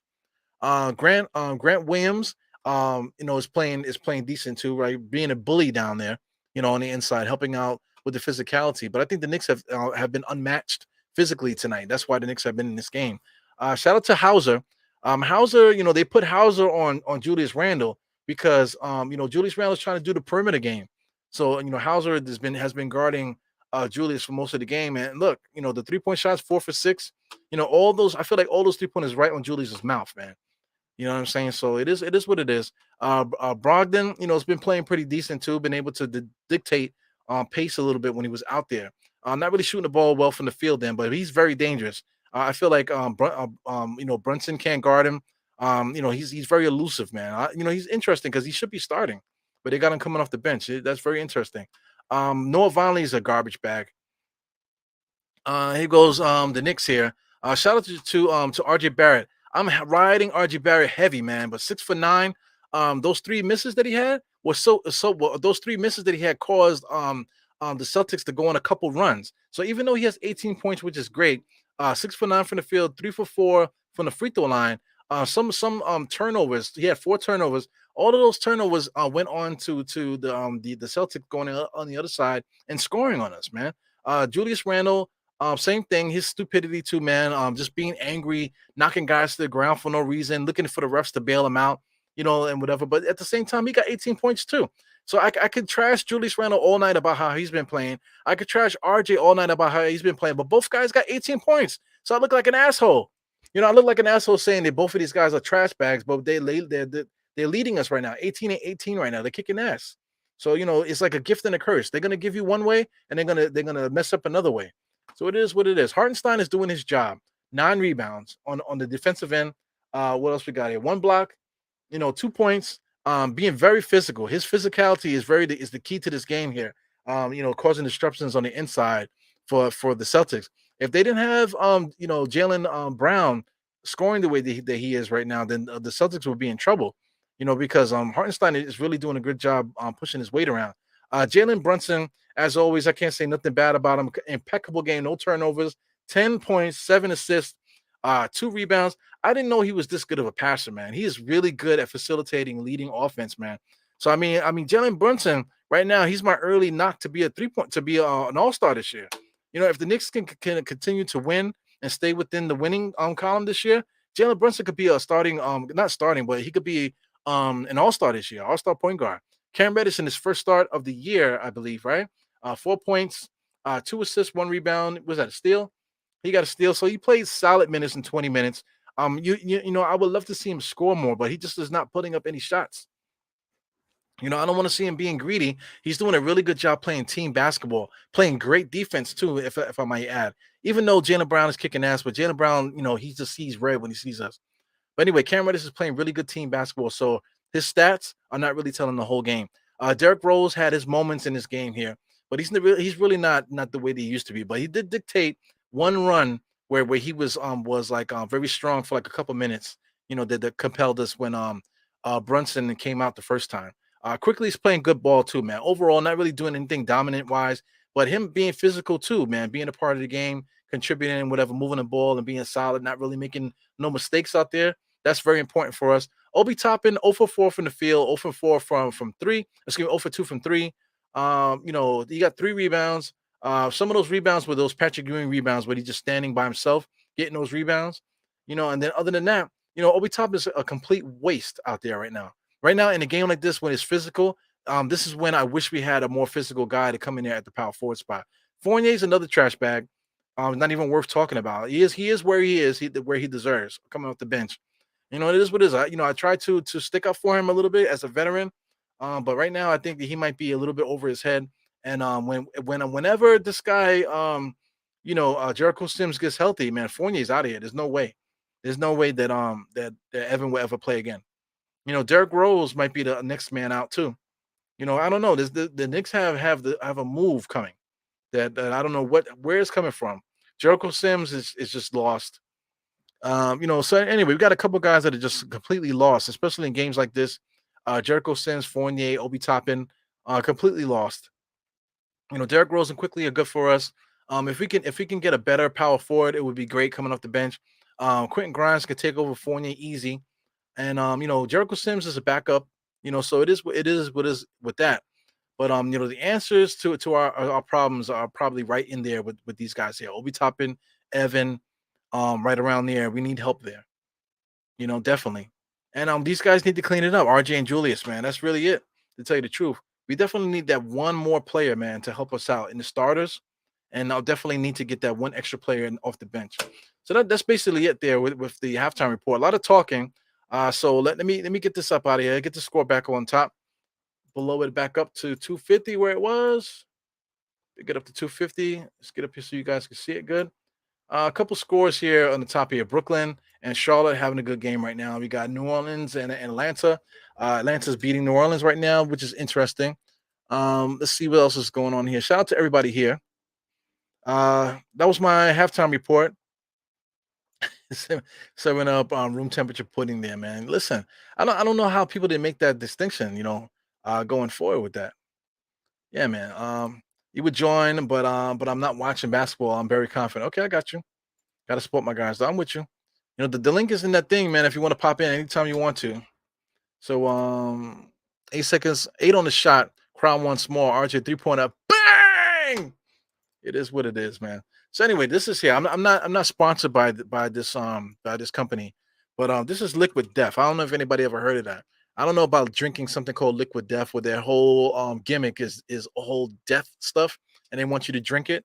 So I thought it was beer at first, but it's fucking water, for Christ's sake. So anyway, I'm thirsty. This is like I got it from Five Below for like $1. You know what I'm saying? But I never drank it, so I'm gonna drink it now. Let's see what's up. While I'm drinking it, let's get into some sponsorship myself. I am sponsored. I've been sponsored by these guys for the longest time, but I always forget to say anything about them. So since we're at the halftime show, Native Hemp Company, man, we got CBD. If you're into CBD, if you don't like smoking weed in front of your kids, that's what I keep saying. Try CBD because it will get you there where you need to be without taking you over the level to being high and stuff, man. So like I said, if you're into marijuana, into cannabis, I should say, if you're into cannabis products or whatever, and would like to use the medicinal purposes of it, try CBD. and take a look at Native Hemp Company. They have a good company. I've been interacting with them for a little while. Haven't really used their products in a while, but I know they have good stuff. Um, you know, and please try them out. Use promo code DieHard on their website and give you a little discount. Shout out to Manscaped. For all the people that like to dick ride Obi Toppin and RJ and all your favorite players. You know what I'm saying? Sometimes it's a little bit too rough down there. So go to manscaped.com, use promo code DieHard20. You'll be able to get 20% off plus free shipping to help you out in all your manscaping needs, man. Because like I'm trying to say, you're worried about somebody else so much, stop dick riding them, and then can control your own balls, and maybe you'll be able to get a little bit more out of life. You know what I'm saying? So shave your nuts down there. Every time you sit down, you feel your balls tugging from your long ass nut hairs. Use manscaped.com. Use promo code DieHard20, get 20% off and free shipping, which is key, man. They got a couple new products too that I'm anxious to try out myself. So they got a new clipper and they got a couple other new products too, man. I really vouch for their shaver. Their shaver is really good. I like really good because I like old school shavers with the razor, with the removable razor. So their product is really nice, really heavy, and give you a nice clean shave too. Also gives you keeps it healthy as well. So I vouch for their products. I am sponsored by them, but I was using their stuff before they hit me up. So shout out to Manscaped. So I mean the Celtics are about to come back, man. I did a lot of talking before. All right, so we're starting now on my clock. My clock, we're at 11:55, 54, 53. Jalen Brunson playing hot potato with Julius Randle, top of the key. Brunson drives all the way to the basket. Nice little floater, and it's good. Right in traffic amongst the trees. This is my another sponsor here at the bottom of the screen. You got forestmoms.com. Use promo code DieHard to get 10% and free shipping off by using that promo code. That's for us moms as the Celtics just score. Knicks going trading buckets right now. Forestmoms.com. I'm also sponsored by them. It's a female based company, t-shirt company that posts all kind of sayings and stuff. They have a couple cool t-shirts, man. So like I said, it's a women's t-shirt company, black owned business, man. So please support them. Especially with the holidays coming. See if you can get yourself a cool t-shirt to match whatever you need to match. So anyway, the Knicks are doing a good job here. A nice little pass from Jalen Brunson to Julius Randle for a nice little shot there. Knicks are up by one. So the Celtics are trading baskets here. Jalen, good defense by Cam. Good defense by Cam. They call a blocking foul. But Jalen Brown is doing the best that he can, man. He's out there shooting the lights out, looking like Michael Jordan. You know. Anyway, those are my sponsors, guys. So please support, especially take a look at the Forest Moms, man. Like I said, the holidays are coming, man.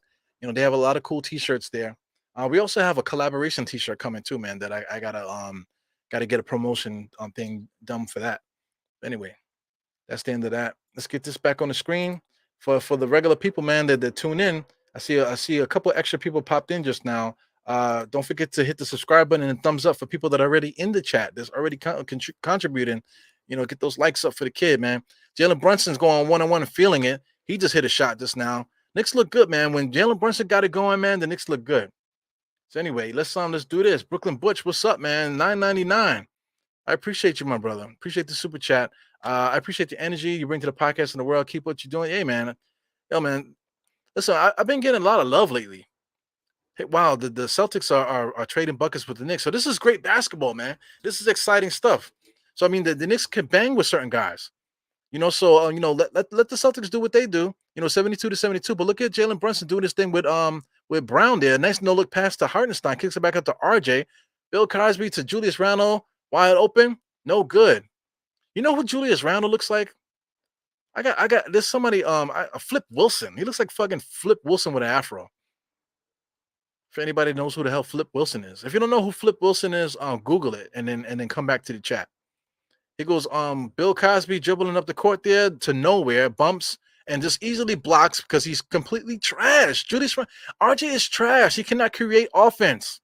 He cannot create offense. He can score when there's nobody on him.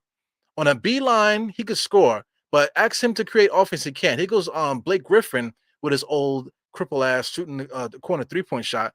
So we're playing good NBA basketball here. Celtics 75-72. It's all good. Knicks are doing good. He goes, Bill, back to Jalen Brunson. Jalen Brunson.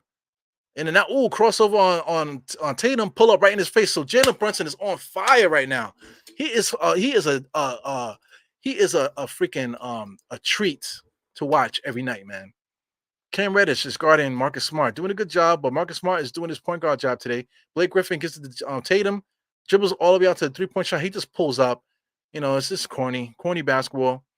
Pulls up 2K, shoots a 3 point shot in the corner. So back to back threes by the Celtics. So that's the only reason why the Knicks are down by so much, because there's two back to back threes with unanswered baskets for the Knicks here. So the Knicks are running their offense. RJ is looking, is looking. Here we go, skippity bit, skippity bit, bit, bit, boo. A simple pass into Hartenstein. He goes a miss.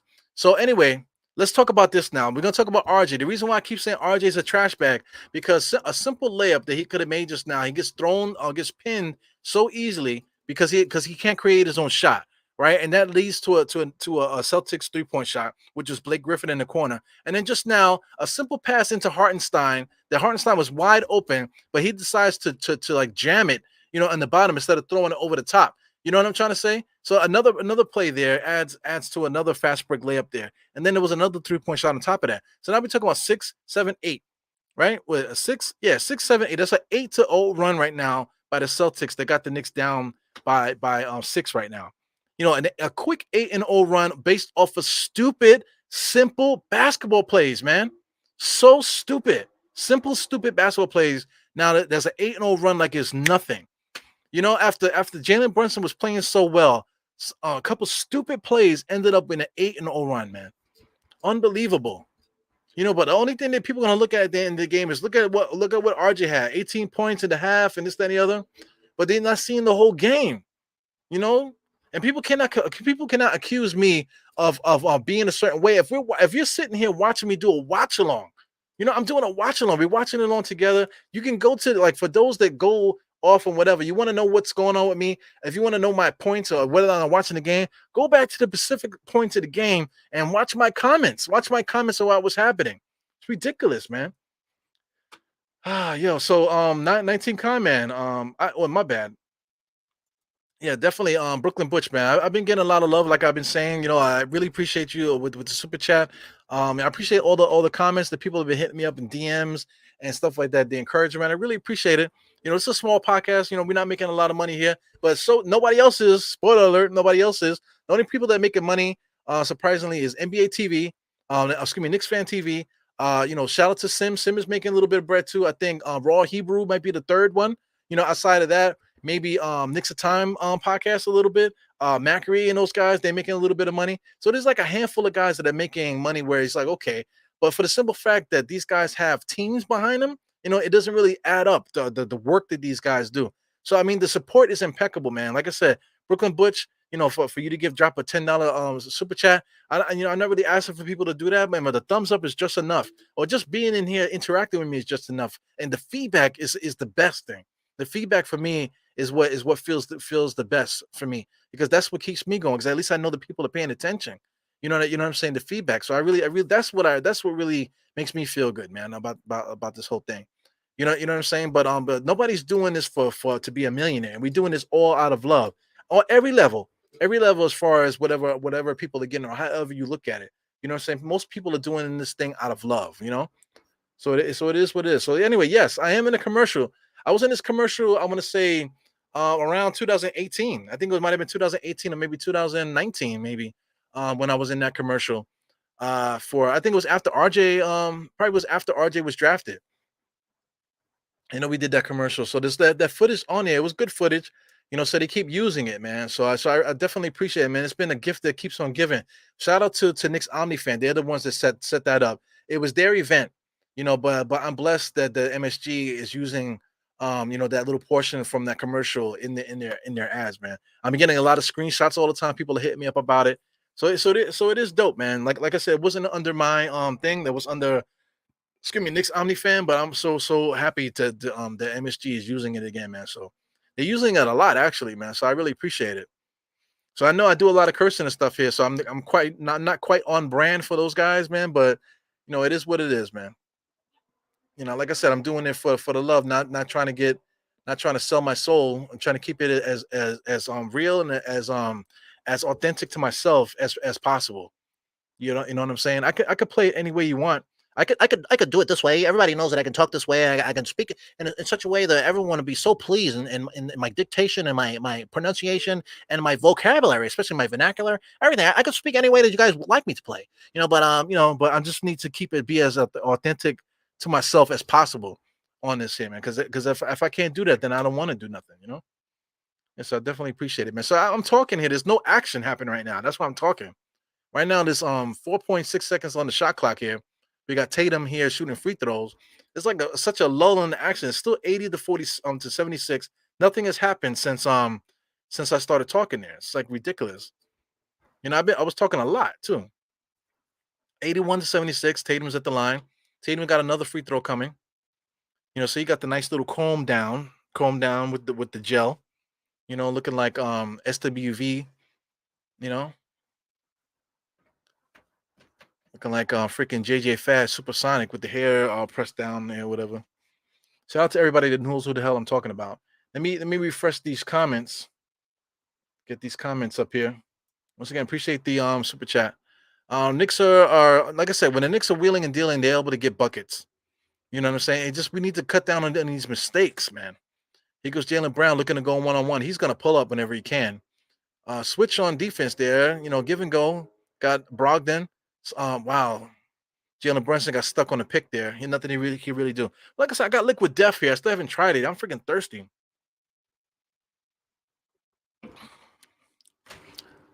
It's just water. Liquid death. I don't know about that. Sounds weird.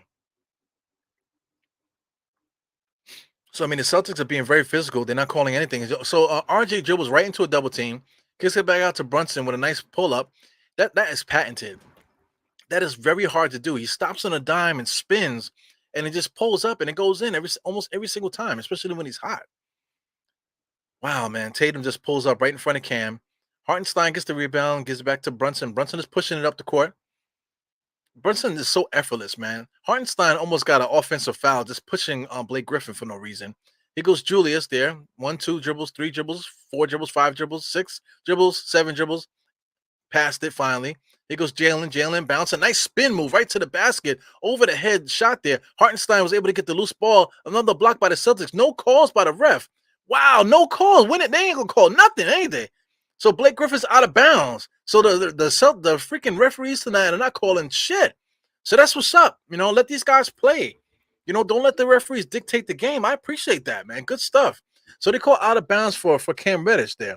So good play, man. I applaud both teams. Both teams are playing very strong, very physical. You know, diving for loose balls, but you don't see no extracurricular activities.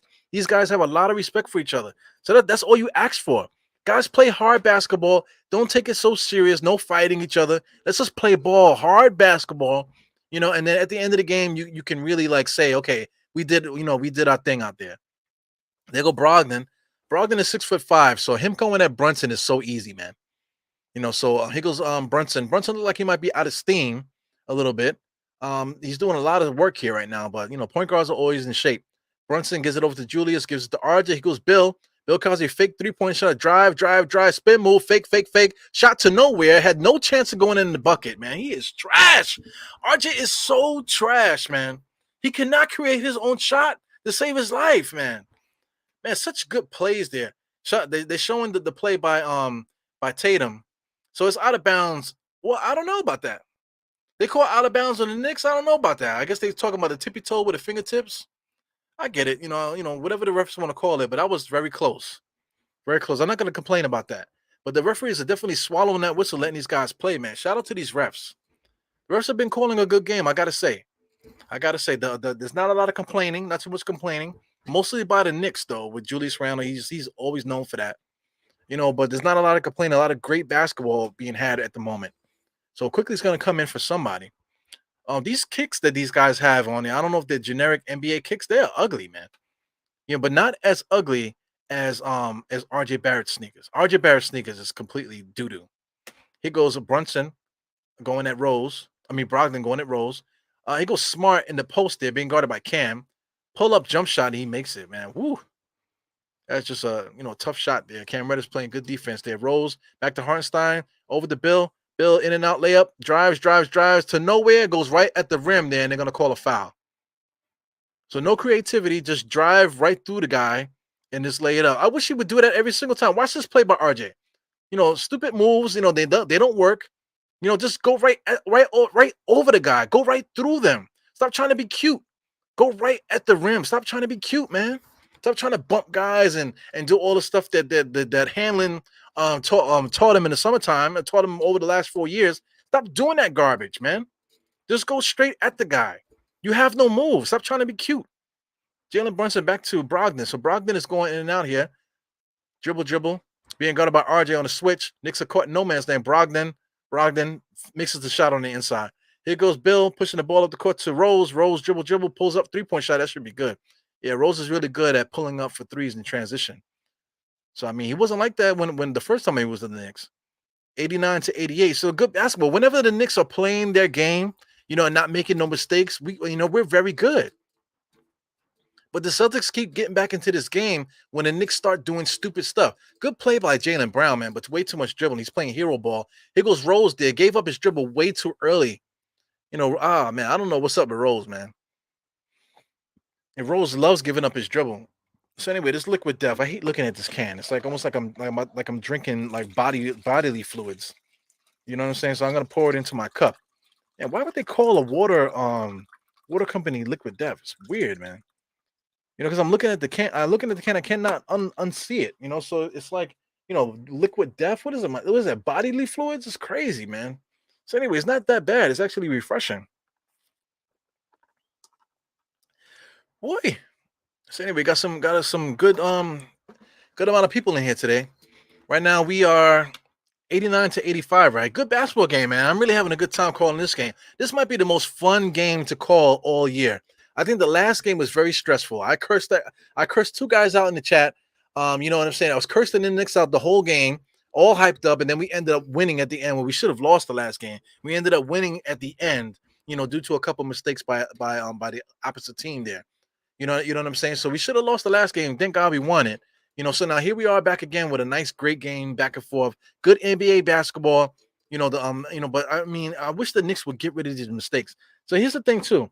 These little mistakes here is what almost lost us the last game and whatever. So these are things that can be cleaned up as time goes on. So if the Knicks are able to clean up these shots, and these basketball plays, if RJ can clean up, he needs to get more reps, man. He needs to watch tape, get more reps, possibly change his sneakers or something. I don't know, man. Something's going on with RJ that's throwing him off every single year. If he can clean it up, and stop trying to be cute, you know what I'm saying, and just play solid, strong basketball, then that would do us wonders. Because I mean, even though I'm talking so much junk about RJ, he got 25 points for Christ's sake. So I look like a fucking asshole talking about RJ. He has 25 points. So I look like an asshole talking about him. You know what I'm saying? But like I said, every time the Celtics go on a run, RJ is a big part of it. RJ is a big part of the times when the Celtics go on them quick 8-0 runs, 7-0 runs, like the last game and the Atlanta game. All these runs that we're having were based off of stuff that RJ was doing. Even in the Atlanta game, I think RJ had 20 points in the Atlanta game. You know what I'm saying? And I think he shot well too. But these little turnovers and things that he does, causes the other team to score so easily on us. And then when it happens one after the other, these 8-0 runs, 10-0 runs, those are the things that kill us every single night. And it's not because we're a bad team. It's because, I don't know how you coach that. I don't know how you coach that because it happens so quickly. As a coach, you trying to hope that your team could figure it out. But how do you call a timeout when RJ is just simply dribbling to the right and loses the ball and the other team scores, and then it happens the next play down again, and it happens in the next play 3 straight plays. Now you got a 7-10 run right now, 7-0 or 10-0 run. How could you stop it? So the Knicks just got to clean it up. If they ever clean it up, then that's gonna be our team there. But like I said, I pointed out so many times in the halftime show. There goes this guy. He is lights out, man. This guy Hauser.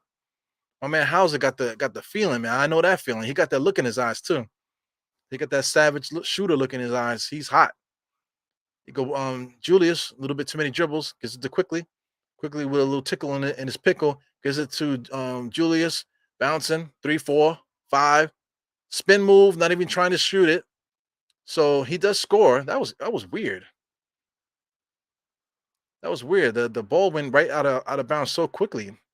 I feel like they went out of bounds before the ball even went in the basket. That was just a very weird sequence there. Jalen Brown puts up another shot.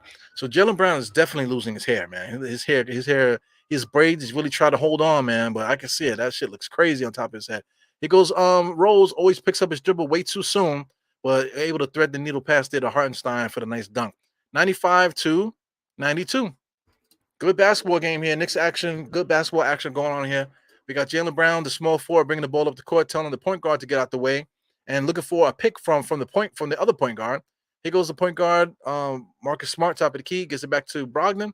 Brogdon just drives simply, 6'5" on 6'3". Now they're kicking it back out. Smart over to Hauser, over to number 13. Brogdon, he misses it. Good rebound by Julius Randle, securing the defensive rebound. Rolls left hand side, looking to get Hartenstein. Stops his dribble way too quickly. Here goes Julius, double pump shot to nowhere. Too busy looking for the foul. Unbelievable. Here we go. This is what I'm talking about. Okay, Jalen Brown hero ball here, being guarded by Cam Reddish is really good. He goes quickly, trying to switch there. Cam Reddish guarding Brogdon. Pull up shot for Smart, no good. Here go the Knicks. Hartenstein holding on to it. Here goes Rose. Rose dribbling. Driving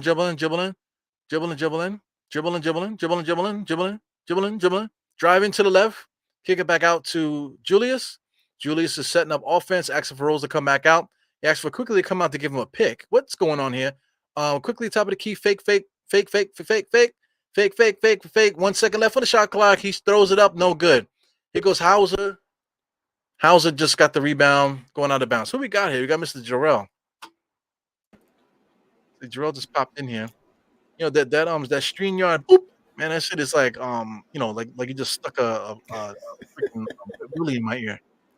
What up, man? Salute Good, to the man. chat. I've been talking for like 2 I know, hours, nonstop.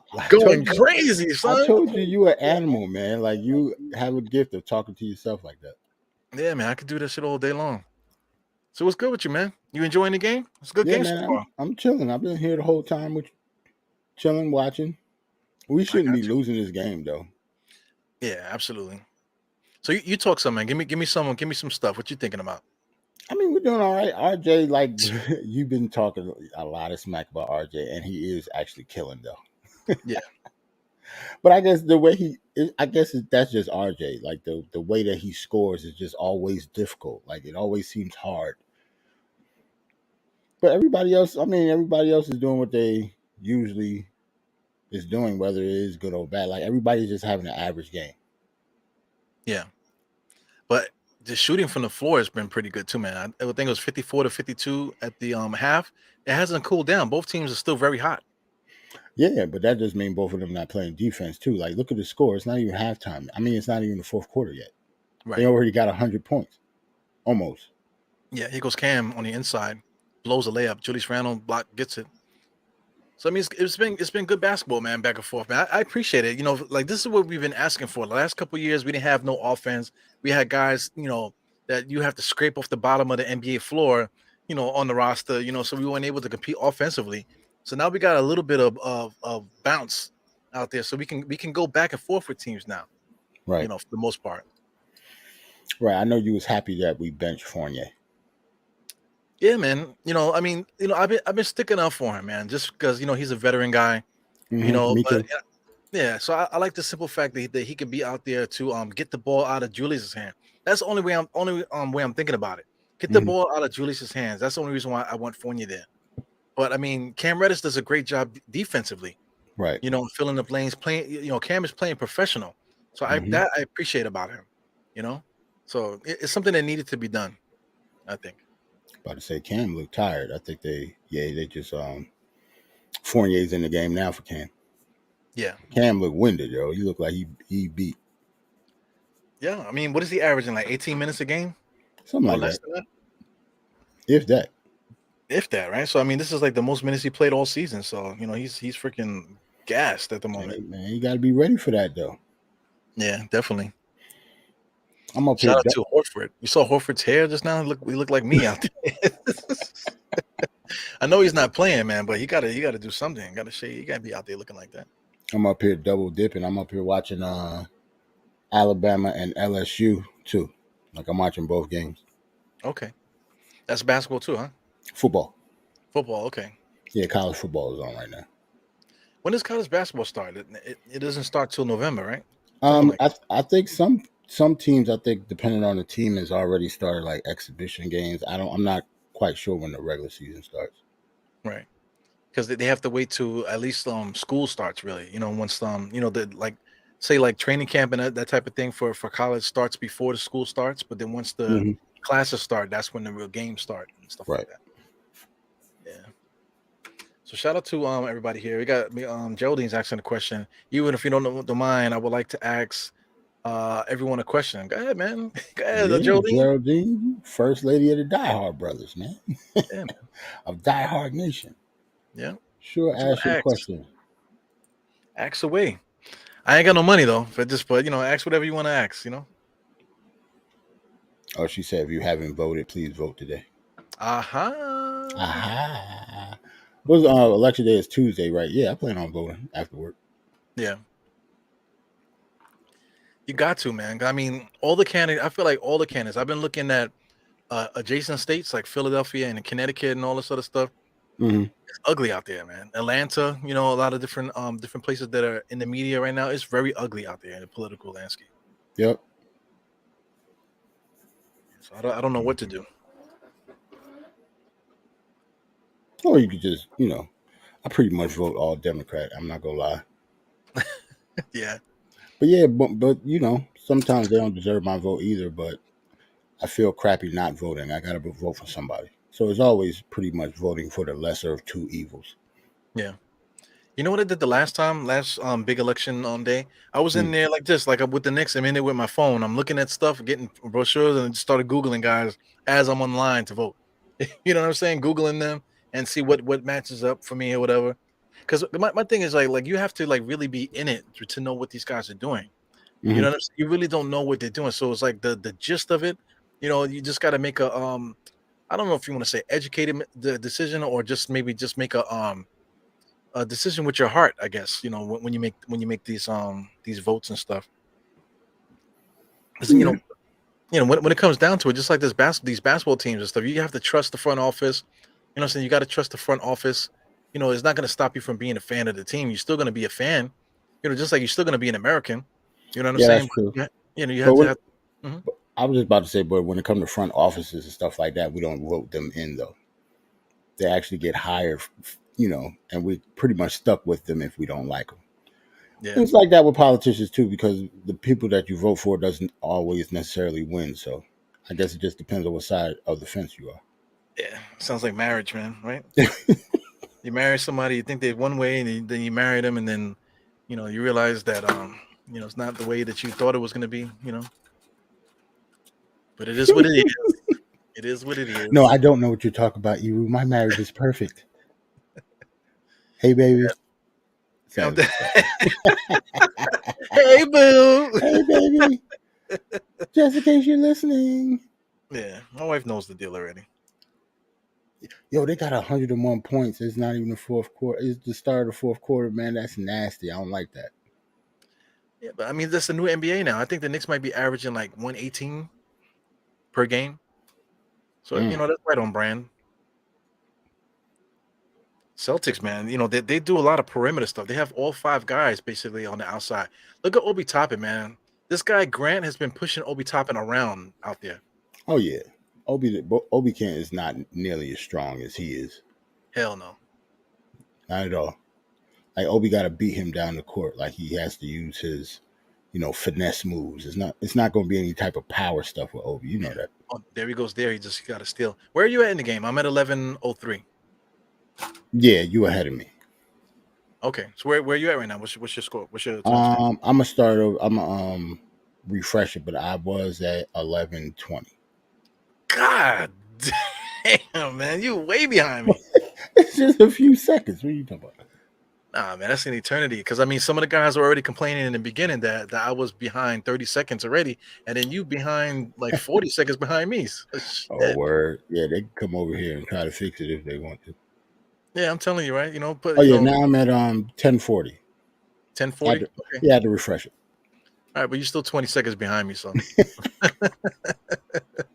Yeah, but still, yeah, I don't gotta actually talk about the game. You talk about the game. You can still do the play by play and all that shit. I'm just here chilling. All right, appreciate you, man. Definitely. So what's going on? What's going on with you otherwise, man? You know, I like talking to you. I need a break. You know, it's not quite crunch time yet. You know what I'm saying? So we've got 4 more minutes for why just give me 3 more minutes before I consider crunch time. Yeah, Right. baby. I was actually gonna ask you what you were doing tomorrow Mhm. because I'm doing Die Hard Giants live. I'll probably still do a show, and I was thinking about doing just like a bi-week freestyle show because the Giants is 6-2 this year, but we are on a bye week, so I'm pretty sure people want to talk about it even though we're not playing. Like 6-2, that's a pretty good season so far, especially with the talent that we have. And I'm actually looking forward to just talking football because maybe we'll just be watching like Red Zone in the background or something. If you're free, it all depends on what time everybody be free because I want Andy and Steph to be available too. All right, We'll cool. see. So I mean, I'm down to do with it. You know, we could do like a season recap type of thing. Yeah, You know, something like that. Just talk about it. We ain't got to be on there that long, but I'm pretty sure, with us talking, it's going to be a while. Like we'll have to have like a hard out or something because I right? want to start early so Andy could be on Okay, I got you. because he 6 hours ahead, so maybe like around 1 o'clock when the game start. Yeah, when Andy comes to New York, man, this is Die Hard Giants live for those that wanna follow that. That's the channel. We all hang out every Sunday. It's been a lot of fun with the Giants winning. So this is the Yeah, Giant Die Hard Giants live. You know, we got Steph is there. You know, Andy's there. I'm there. Also, this is Jarrell's channel, by the way. You know what I'm saying? But yeah, we're all there hanging out. So having a good time there, watching the game. It's good stuff. I I just put the link in the chat. Okay, that sounds good. Yeah, so I'm there. I'll be there tomorrow, man. Depending if anything's happening. I always forget. My wife always didn't I tell you like 3 months ago that we was gonna do something on Sunday? You Mm. stupid. Well, how Huh? about this? I'm not gonna schedule it until late. Like I'll hit everybody up like around noon, Okay. see what everybody doing. And look at Sounds good. RJ. Hey, yo, RJ balling, man. Oh, what they call? They call something like he walked or something. I don't know. He's been doing a lot of garbage. Bill Cosby. Stop Bill cussing Cosby, Bill Hillman Cosby, looking yo. ass. Drives me crazy. Oh 103 to yeah, he 98. walked. This is not correct either. Let me fix this. Say NBA.com, you would think that they would be like the flagship for scoreboards and stuff like that. They really are not good with the scoreboard. Yeah, they real glitchy. Yeah, 106 to 101 on their screen. I'm still behind a little bit, 106 to 98. So Obi Top is about to hit a 3-point shot, wide open, knocks it down. That's what gives us the 1-on-1. Ah, okay. Yeah, so I'm basically I'm like 20 seconds behind. I'm 20 seconds behind Right, the game clock, and you're 20 seconds behind me. So it's, right. it's crazy. Now I just saw Ob miss a shot. Like Right. I'm way behind you. Yeah. I mean, it's a good basketball game, not for nothing. Right. Hold on real quick. So the Celtics is a 108 to 101 right now. So I think the Knicks are calling a timeout. I believe the Knicks are calling a timeout. So Brunson is talking to the refs there. The refs looking at him like, I don't give a fuck what you're saying. But it is what it is. The Celtics are playing sucker style basketball. A lot of the shit, like five guys at the top of the key shooting 3-point shots. So when those guys start hitting threes like that, it's very hard to catch up. So right now the Knicks are at a point in the game now where it's 7:43 right now with the timeout here. So the Celtics, we're cleaning up some of the Knicks mistakes.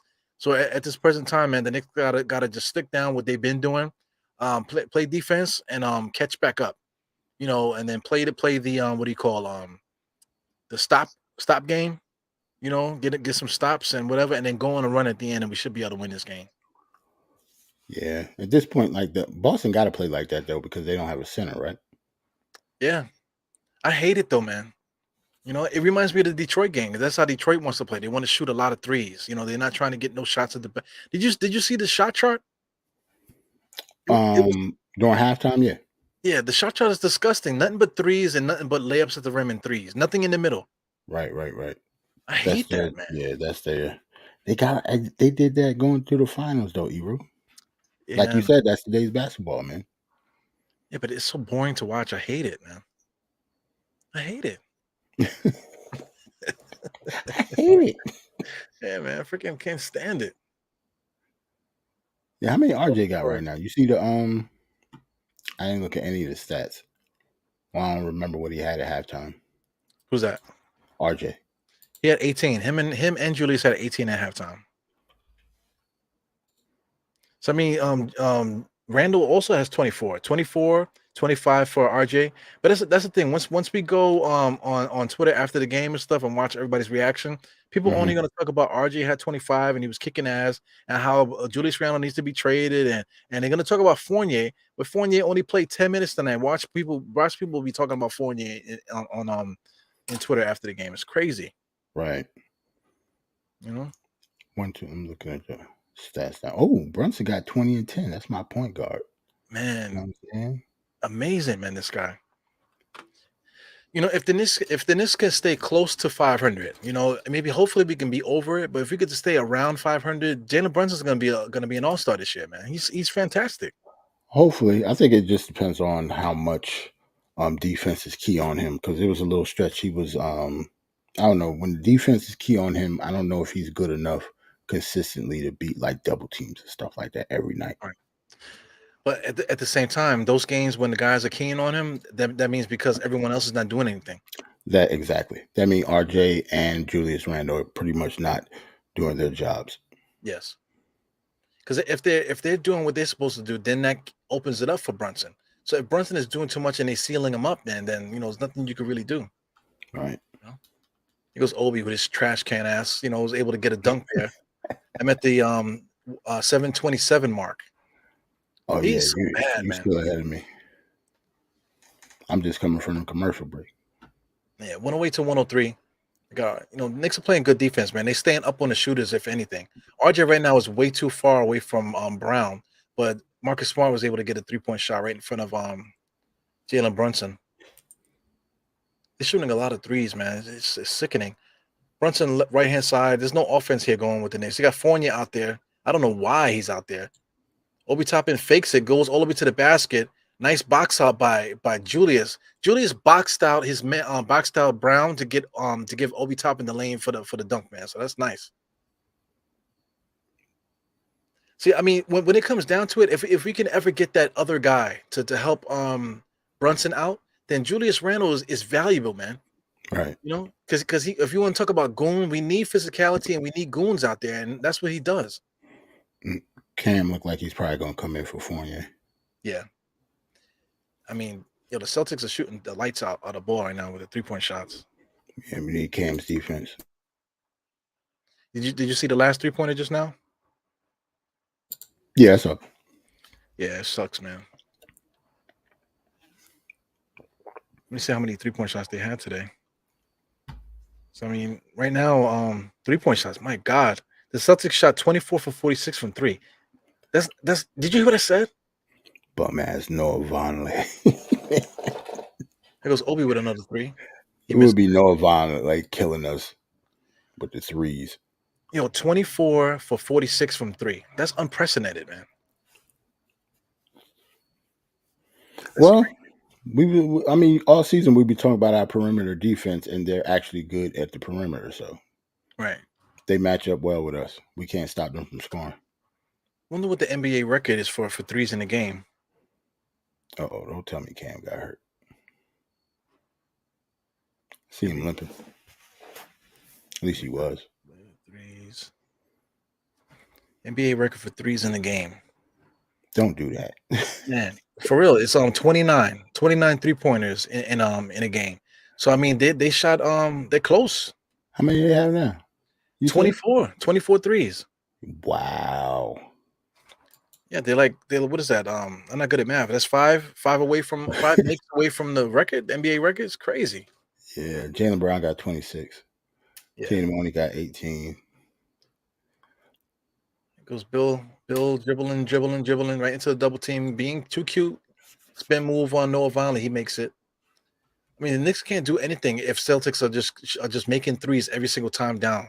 You know, there's nothing Knicks can do. 5 minutes and 46 seconds on my clock. Tatum is just dribbling up the court there. I can't stand the way they play. The power forward and the small forward are top of the key while the little guys are on the inside. Oh my God. Goes Julius running the court here, coming down the lane. Oh, nice move there. Little extra step, but Hartenstein was able to clean that up. Yeah. So I mean, when the Knicks got it rolling, man, the Knicks they look good, but then when the Celtics hit 3 straight 3-pointers, it's like, God damn, man. Right. Here they go. He's gonna pull up. Here goes Tatum again, wide open for 3. Julius Randle stuck in between. They missed it though. Here goes RJ. He is so trash, man. Like it's like the elementary school stuff, man. Like you'll see it. It's about the 5-minute mark. He gets the rebound. It's simple. Just turn around and do a dribble, and then he just freaking collapses, man. He's looking ahead, trying to make the pass, and all Tatum does is come in. Tatum got the foul, tried to foul him, but it just he gets it. He's looking like like he's it's I just it's saw it. I see professional what you mean. basketball. You see what I mean? It's I see what you professional mean. basketball, man. So Jalen Brunson is in there. We're officially in crunch time now. 5 minutes left in this game. Hartenstein inside the paint. Nice cut for Julius, and he makes it and one. Nice, man. Ah, man. Knicks are doing a good job running good offense, man. But like I said, the back-to-back threes, you can't do nothing about it. Sheesh. Julius Randle's going to be at the free throw line shooting some free throws here. I'm at 540, 451 right now. Yeah, but I'm still like maybe like 10 seconds Okay. behind you. Yeah, there's a couple slow moments here. Like I want to talk about timeouts and stuff like that, so be able to catch up a little bit. So he makes both free throws. 116 to 112. So the Knicks are playing good basketball. If we could, he goes Brown again. Oh, he passes it up back to Tatum. Tatum makes a 3. Knicks are getting killed the 3-point shots, man. If we could stay down on these threes, we'll be all right. I mean, these guys are shooting an impeccable number here. 25 for 48. Goes RJ for 3. He misses it. Julius Randle inside with a big-time rebound. Foul on the floor. And Julius, not for nothing, is playing a really good game, man. Yep. What does he have? He has 7 rebounds, but it seems like he has more than that. He's been so active in the paint. Man, but we've been leaving these 3-point shooters open, man. It's disgusting. Yeah, how much is what has Quickly done tonight? I haven't really paid attention to him. He's only had 13 minutes, so he hasn't really done much. He's been 13, very, very passive. 13 minutes, 4 points, 2 boards, 1 assist. Yeah, I haven't really been paying attention to him. Like, it's crazy. Yeah, Hartenstein just got a nice dunk there. So I'm guessing that Grimes like re-aggravate something. Like he hasn't played at all, right? Yeah, his ankle's sore. Okay, So Hartenstein. you saw that, right? Yeah. Yeah. That was one of those like in the park moves where he like finally got it up to Like he was waiting for that. Yeah. Malcolm Brogdon. I don't like him either. Yeah, I don't like him. That was a nice release though by Hartenstein. It's like he just had a good piss or something. That's a post. Yeah. Look at iHeart with a poster. Look at Greenhouse. Greenhouse apologizes to Obi, man. Obi is a trash bag, man. He has his moments. Yeah. He's not what people think that he should be. He's a totally different player. That player is good, Right. Yeah. Because he's definitely not a power forward. He doesn't do anything a power forward does. Yes. But he has I don't know, I guess they call him a power forward just because he doesn't have the agility of a small forward. Like what's the problem? I don't know. What is going on here? It's too much like side conversations going on. Yeah, but I gotta tell you, the referees are staying out the game. But that play they just called on Julius with What was that's Marcus Smart being Marcus Smart. Yeah. But the referee's been swallowing the whistles all game. Why would they call something like that? Another step back 3-point shot. Right. And Tatum just makes it again. We can't do anything about this 3-point shooting, man. They're gonna break an NBA. They're literally gonna break the NBA records right now. 26 3-pointers made. RJ, what is he doing? Garbage. Check out this post move coming up soon. Mm. RJ is, I'm telling you, man. He's like Kristaps. When Kristaps was here, Kristaps would get 30 points, and you can't remember when the hell he scored. You know, Right. because he scores within the flow. But if you give him the ball to create offense, he can't. You know what I'm saying? So, but he'll get 30 points, and then, you know, without even a play called for him. Right. You know, that's like RJ.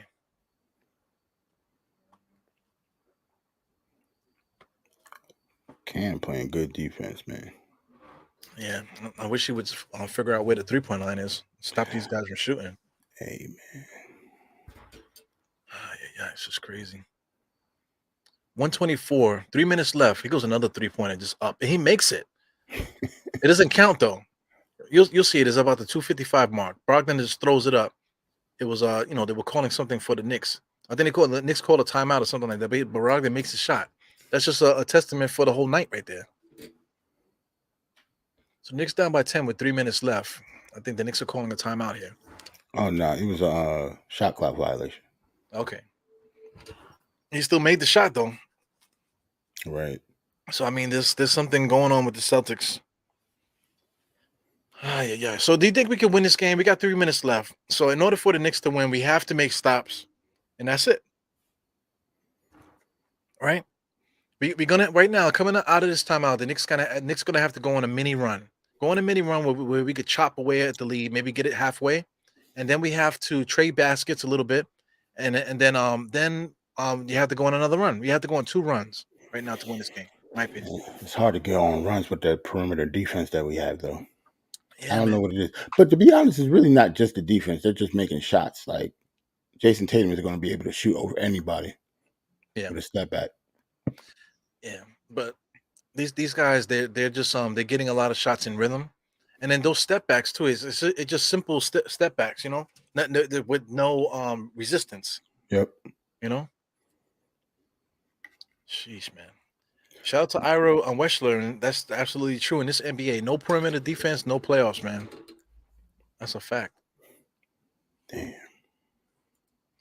So, man, have you seen the commercials that I'm in, man, on MSG? Have you seen them? Yes, I have seen you in your commercials, sir. Yes, Yeah, I man. have seen you Yeah, it's a lot of fun. looking all slim and youthful. Are you kidding me? Yo, I was like, I believe I was like maybe like 205. I want to say I was 205 in that video. Right now I'm 245, fam. You know what I'm saying? I'm 40 pounds heavier than I was in that commercial. It's crazy. You know, but life comes at you hard, man. That was before COVID. That was before COVID hit. When I Was it? filmed that commercial, yeah. Oh, that was a long time ago then. Yeah, you know, COVID hit what 2000. You know, it's COVID-19, but it didn't really kick in until the 20. So I mean, we did that commercial. I want to say right before COVID, right before COVID hit. Mm. You know, we was in the bars. We was in what is it? I forgot the name of that bar. I forgot the name of it. I can't think of it right now. But we was at a famous, you know, not famous, but a popular bar down in Soho. Not, I'm gonna say Soho, maybe Alphabet City or whatever it's called. You know, but we was down there, and they surprised us with a film crew. We didn't know they were going to be there, but I didn't even know they were filming until the commercial came out. Then I'm like, oh shit, what the fuck did this happen? You know? And you said it was a Omni fan event. Yeah, Knicks Omni fan. Yeah, Okay. yeah. So they do fan events, man. For some reason, somebody's giving them the opportunity to do these things, man. So That's you know, what's more up. power to them. I love them, man. They give the best hugs. They look like they give good hugs. So. Hell yeah, man. Their mom and their dad are really nice too, man. Super, just good people, man. The whole crew, everybody's just affiliated. They got a team. Their whole team is cool. Man, we can't stop from scoring. This game is over. We down 10 with under 3 minutes left. Yeah, right now we gotta make these stops. We gotta make a couple stops. But you know, well, they just sent 2 defenders there to stop Tatum from pulling up just now. It's crazy. Tatum goes all the way to the rim, right to the basket. No resistance. You had RJ and Brunson down at the rim. Nothing they could do about Tatum laying it up there. Ah, man. So, I mean, the Knicks are not making key stops and they're not making key buckets. So that's the end of the game right there. 2 minutes left. 10-point lead. I don't think we can do anything about it. Oh, yeah, it's a wrap, yo. Yeah. They're just going to lull us to sleep. I told you, man. Like they had over 100 points in 3 quarters. Like I don't know. We don't have the type of firepower to deal with that if we're not playing defense. Yeah. Our fourth quarters have been horrible. Our third quarters have been too, but like we get outscored in the second half. Yeah, and this guy Jaylen Brown is awesome too. 30 points. Tatum got 26. Yep. Yeah, I think Tatum had 8 points at the half. So he's been the tail of the second half. Right. That's why I was worried when you was not worried at what you had said, but I was worried when you said that Jason Tatum wasn't doing much in the first half. I was like, well, the game is close and he's not doing much. So that means in the fourth quarter he's just gonna go off and somebody will have to match his energy as nobody's can. Yeah. This guy Jaylen Brown, he loves playing against the Knicks too, man. He really plays his best basketball. He got 30 points. He had 21 at the half. You know, so he was been pretty cold in the second half. And we don't have anybody on the team that can guard him. The closest one is maybe Cam, but if we had like 2 or 3 Cams, that'd be fine. You know what I'm saying? Like, yeah, but Cam was afraid to shoot, man. Yeah, but I'm just talking about on defense. Yeah. You know, Cam is 1 for 5. That's another thing with him. You know, he doesn't. You know, he's just trying to fill it. He's just trying to fit in. Yep. I think that, but I do think that's smart though. Yeah. Just because that's how you're going to get Tibbs' attention. Right. You're not going to get his attention by shooting all the time, no matter how many points you score. Yeah. I mean, this is tough. Joseph J. This is tough. You know, because the Knicks, I mean, they are playing good defense, man. But the Celtics are shooting the leather off the basketball right now. Right. You know, some of those are just step backs, and they're not even really open; they just falling. Right. But everybody's shooting, man. 26 for 49. 49. They attempted 49 3-point shots, man. That's crazy. Yeah. So that's D'Antoni style of basketball. The one they said that you can't win a championship doing it. Because Julius Randle running around. Cam Reddish. Yeah. And Julius just knocks the shit out of Grant just now. Good acting job, but still. Man, there's a lot of positives though. I like Julius Randle's ability to fuck people up at any given time. I like that. You know, I like watching him hurt people. See, right there, he just punched. He literally. Wait, did you see it yet? Yeah. He literally uppercutted. Watch him on the replay. He only showed a couple times. Slap. Only thing I don't want him doing it too much. Like I wish we had somebody else that could do it with him. I don't want him. I don't like him being the only one. I'm sorry, man. But yeah, I like it though. I like it, but the problem with Julius is that we rely on him too much to score. You know, so if we didn't rely on Julius to score so much, then it wouldn't matter because he could do as much goon shit as he wanted at that point, as if we had somebody else that could score. Right. I don't know what we could do to stop the bleeding, man. There's a move to be made, but you know, the front office has really got to sit down and watch these games and figure out, you know, what it is we need to do. Who's available? Who can we get? You know, I think a move is definitely coming. I think it has to. Yeah. Like I don't see this team going far, playing like they're playing. It's not about talent anymore. These dudes aren't playing well. Like, I mean, we talk about Obi and IQ all the time. Their options just was picked up. Like they still got to be better than what they are. Even though Obi has shown flashes this season, but he even has to be better than that if he wants to consistently get minutes and want to get Randall out of here. Yeah, I appreciate Chris Shea. Chris Shea already came in here. He already thanked me, but he's thanking again. Yep. So I appreciate it, man. Definitely. Salute to Chris. Shout out to J Tap. His name is J Tap, and he gives up. So he tap. He's tapping out. Salute to everybody in the chat, man. All these regulars. Yep. Yeah, man. So, I mean, since the Knicks are gonna lose, it's 130 to 116. We got 134 left. anything can still happen. But I mean, it's not gonna. It's not No, gonna. he slapped the hell out of He said. He James. said he slapped the fuck out of him. You see it because he light skinned, so you see how red his face is, though. Like you can tell he slapped him. Like you can't even say, "Yo, I ain't touch him." No, yo, look at his face. Like you definitely slapped him. Yeah, He Knicks got is a still working. handprint on his face. He like he mad too because he got to smile. He got to play it off and shoot that free throw. Yeah. One thing I do got to say, this has been a very physical game. There hasn't been any extracurricular activities out there. Guys are just playing. Yeah, true. So I give it up to both teams. Until Julius Randle slapped him, slapped his star, But he did that. But slapped the no dude in the Celtic. face. Yeah, no Celtic pushed up though. Is because it's no malice. Guys are just playing really hard. I mean, to be honest, on the floor, who was going to push up on Julius Randle except for maybe Marcus Smart? I Yeah, don't see that. yeah. Marcus. Oh, I mean Tatum. Lord help me. There goes Bill Cosby with the pudding pop shoes he got on. Jaylen Brown, man. Look at RJ. RJ just now they just threw a fast break lob pass to him, right? But it was broken up. So he Hmm. comes back and he's playing defense against Brogdon. Just watch him. Watch RJ. I can't stand him, bro. Grant in the corner for three, he makes another three. I mean, damn, man. So that's 27-3. 27 made threes tonight, bro. I got 10 seconds left on my clock. Knicks are still in and out. Brunson still looking to score, looking to score, looking to score, looking to score. Yo, Dribbling the ball out. 2 seconds left. So I mean, good sportsmanship here by the Knicks, man. These guys really play hard. A lot of physicality, no fighting going on here. A lot of mutual respect. Just good stuff, man. I like it. I'm still laughing how you talk about RJ move, but you're right though. Like I don't know, he just looks stiff and he looks slower than usual. I don't know what it is. He's too young to be looking like that. He doesn't look like a young guy. Right, he looked like everything hurt. Yeah, he's too young for that, man. Like he looked like after the game, like he got to ice everything down. You know how young dudes go to the club. What he's like 22, 23 years old now. Yeah, He not going to the club. Like he going to get an ice bath somewhere. yeah. Start He petting looked like himself. retirement. That's what he looks like. Retirement.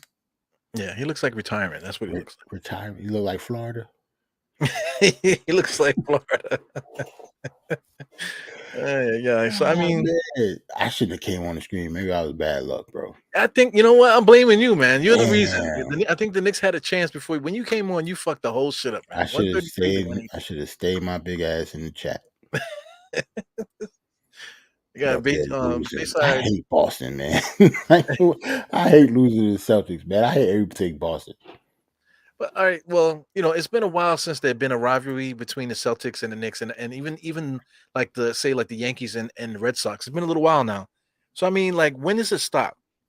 Because there's one team that I can't stand losing to Indiana. That's my thing. Because I just Why? have I got bad taste in my mouth from the Reggie stuff. You But know, you don't have bad taste in your mouth from like the Paul Pierce days in Boston? it's the same thing though. How long Fuck ago was that? Boston. Yeah, what? I know. Them Kevin Garnett days when they finally put that championship team together and Paul Pierce acted like they was good the whole time, the way he was talking. Yeah, Like when him and Antoine Walker was running things, they was sorry as hell, man. Like yeah, they didn't get good until Ray Allen and KG went over there. yeah. The Knicks made examples of those guys back in that time, man. But they forget about that. They have selective memory. You know. All right.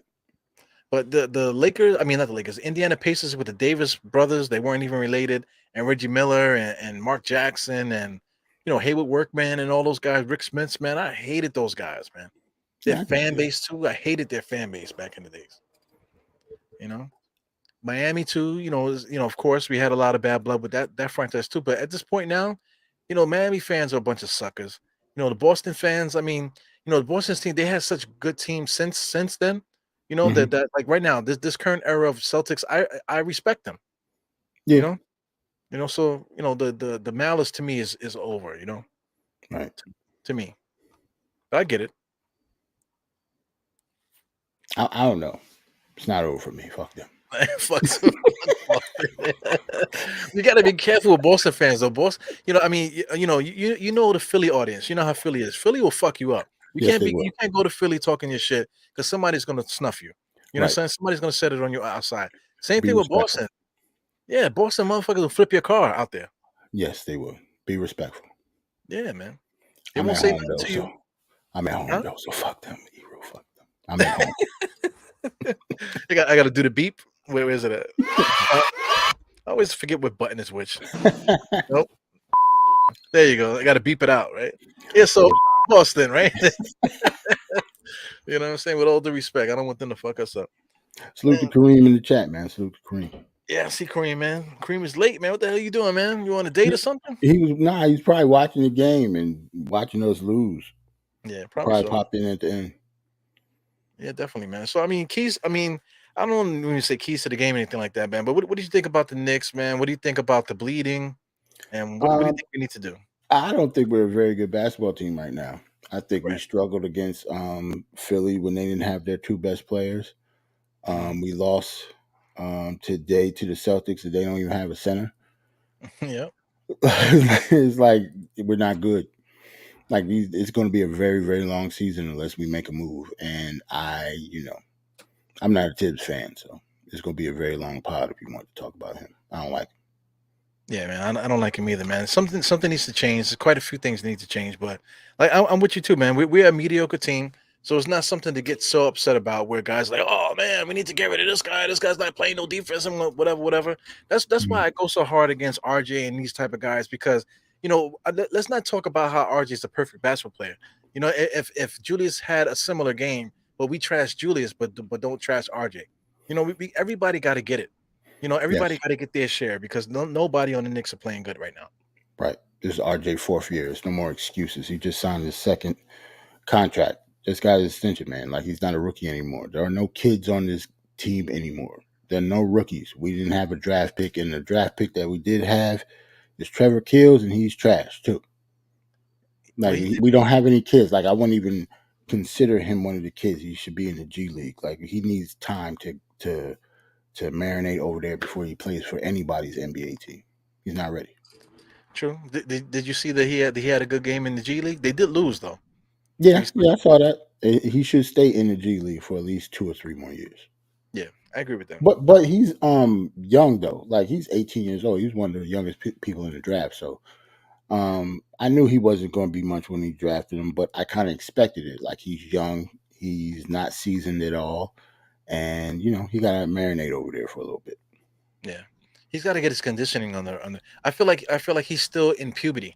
You know what I'm saying? Just looking at him, Right. he looks like he still like has like more like maybe another circumference on his testicles. He's still like not there yet. like he You got know? baby fat on him.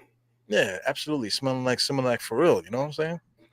So I Right. mean, it takes time to build a team, takes time for guys to develop and stuff like that. But Hmm. at this time now, like the Knicks, we've been developing guys for a long time now. Richard Robinson is still the same, nothing different with him. RJ is still the same, nothing different with him. Julie, everybody's still the same. There's no forward movement in this roster except Brunson. That's the only bright spot, but he's new. Right. Yeah. That's true. I mean, I do see changes in Cam by the way he's playing. He's not putting the ball in the basket that much, but he's playing defense. This is the best defense that I've seen him play his whole career. Yeah, Like even when he was in Atlanta, it's not like he didn't play defense at all, but like he's really, really playing defense. Like he's our best perimeter defender yeah. right now.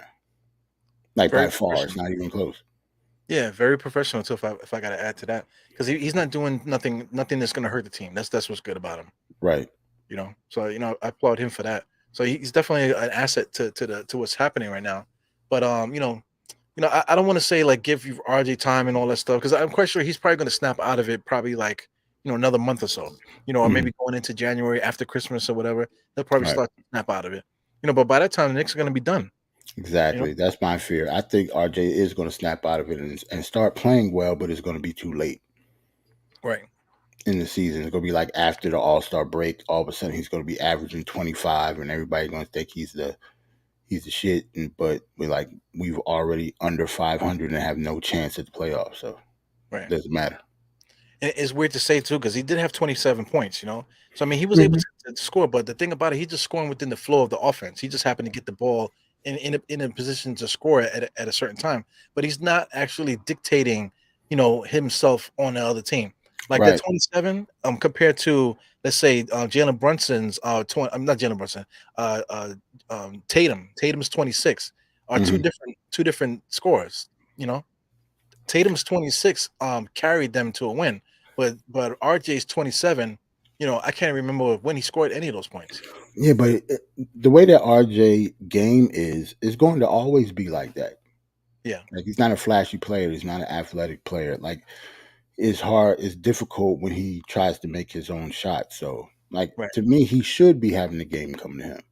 Like I right. don't think he should be averaging 25 points a game. I would rather RJ average 20 and play good defense and Yes, not turn the ball over. Like that's the type of player I think he is. I think everybody is so caught up on him being a star. How about him being a good role player first? yes, Like he can't even do that yet. So until he's a good role player and consistently do the same thing every night, I'm not saying anybody's a star. It's not just him, anybody. All of the young guys, Obi, IQ, Cam, like if they can't be consistent every night, none of them are going to be stars. They got to be good role players first. yes. I agree with that. Absolutely.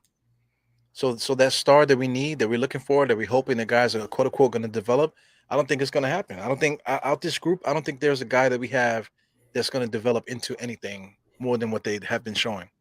You know, No, no, I don't think so more either. consistent, right? Because they have to be more consistent. Until I see it, and I can't say that they are. But if Yeah, they were even more consistent in the stuff that they do well, like I'm not, when I say more consistent, I don't mean that Obi should definitely be averaging like 16 points every night. I'm talking right. about the good stuff that he does every night. He doesn't do every night when he Exactly. plays. Yeah, that's a fact. That's a fact. I think we could say that for every single player on the Knicks. Yeah. Julius Randle's the same way. Even though Julius had 29, 9, and 2, he was pretty much under control most of the night.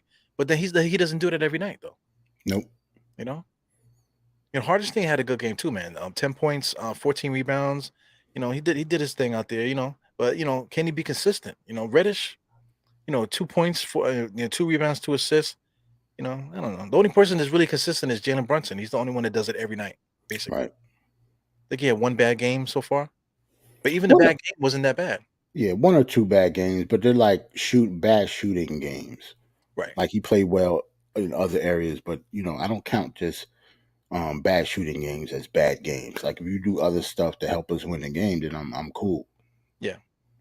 Everybody has bad shooting game.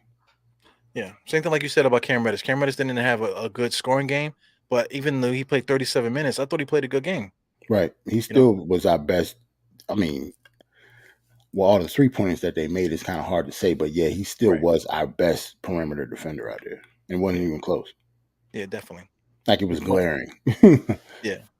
He was one of those. He was like one of those nails in the bottom of the ship to keep the water from coming out, but it still was coming out. But Right. he was like one of the stronger nails. Right. Yeah. And the reason you was talking about how RJ was moving, I think that's the reason why his defense is so bad. Yeah. He got Like he something make it going on with seem his like knee. he make it seem like he's running in mud all the time. Like he doesn't seem, I don't want to say he doesn't seem healthy because it's not like I think he's injured or anything, like he got a knee or ankle problem, but Right. I don't know, it's something like he just looks sluggish. I don't know what it is. Maybe he just picked up too much weight, but I don't think he did. So I don't understand what it is. It's almost like when last year when Mitchell Robinson came in heavy, so Yeah. he was slow and you could tell he wasn't in shape.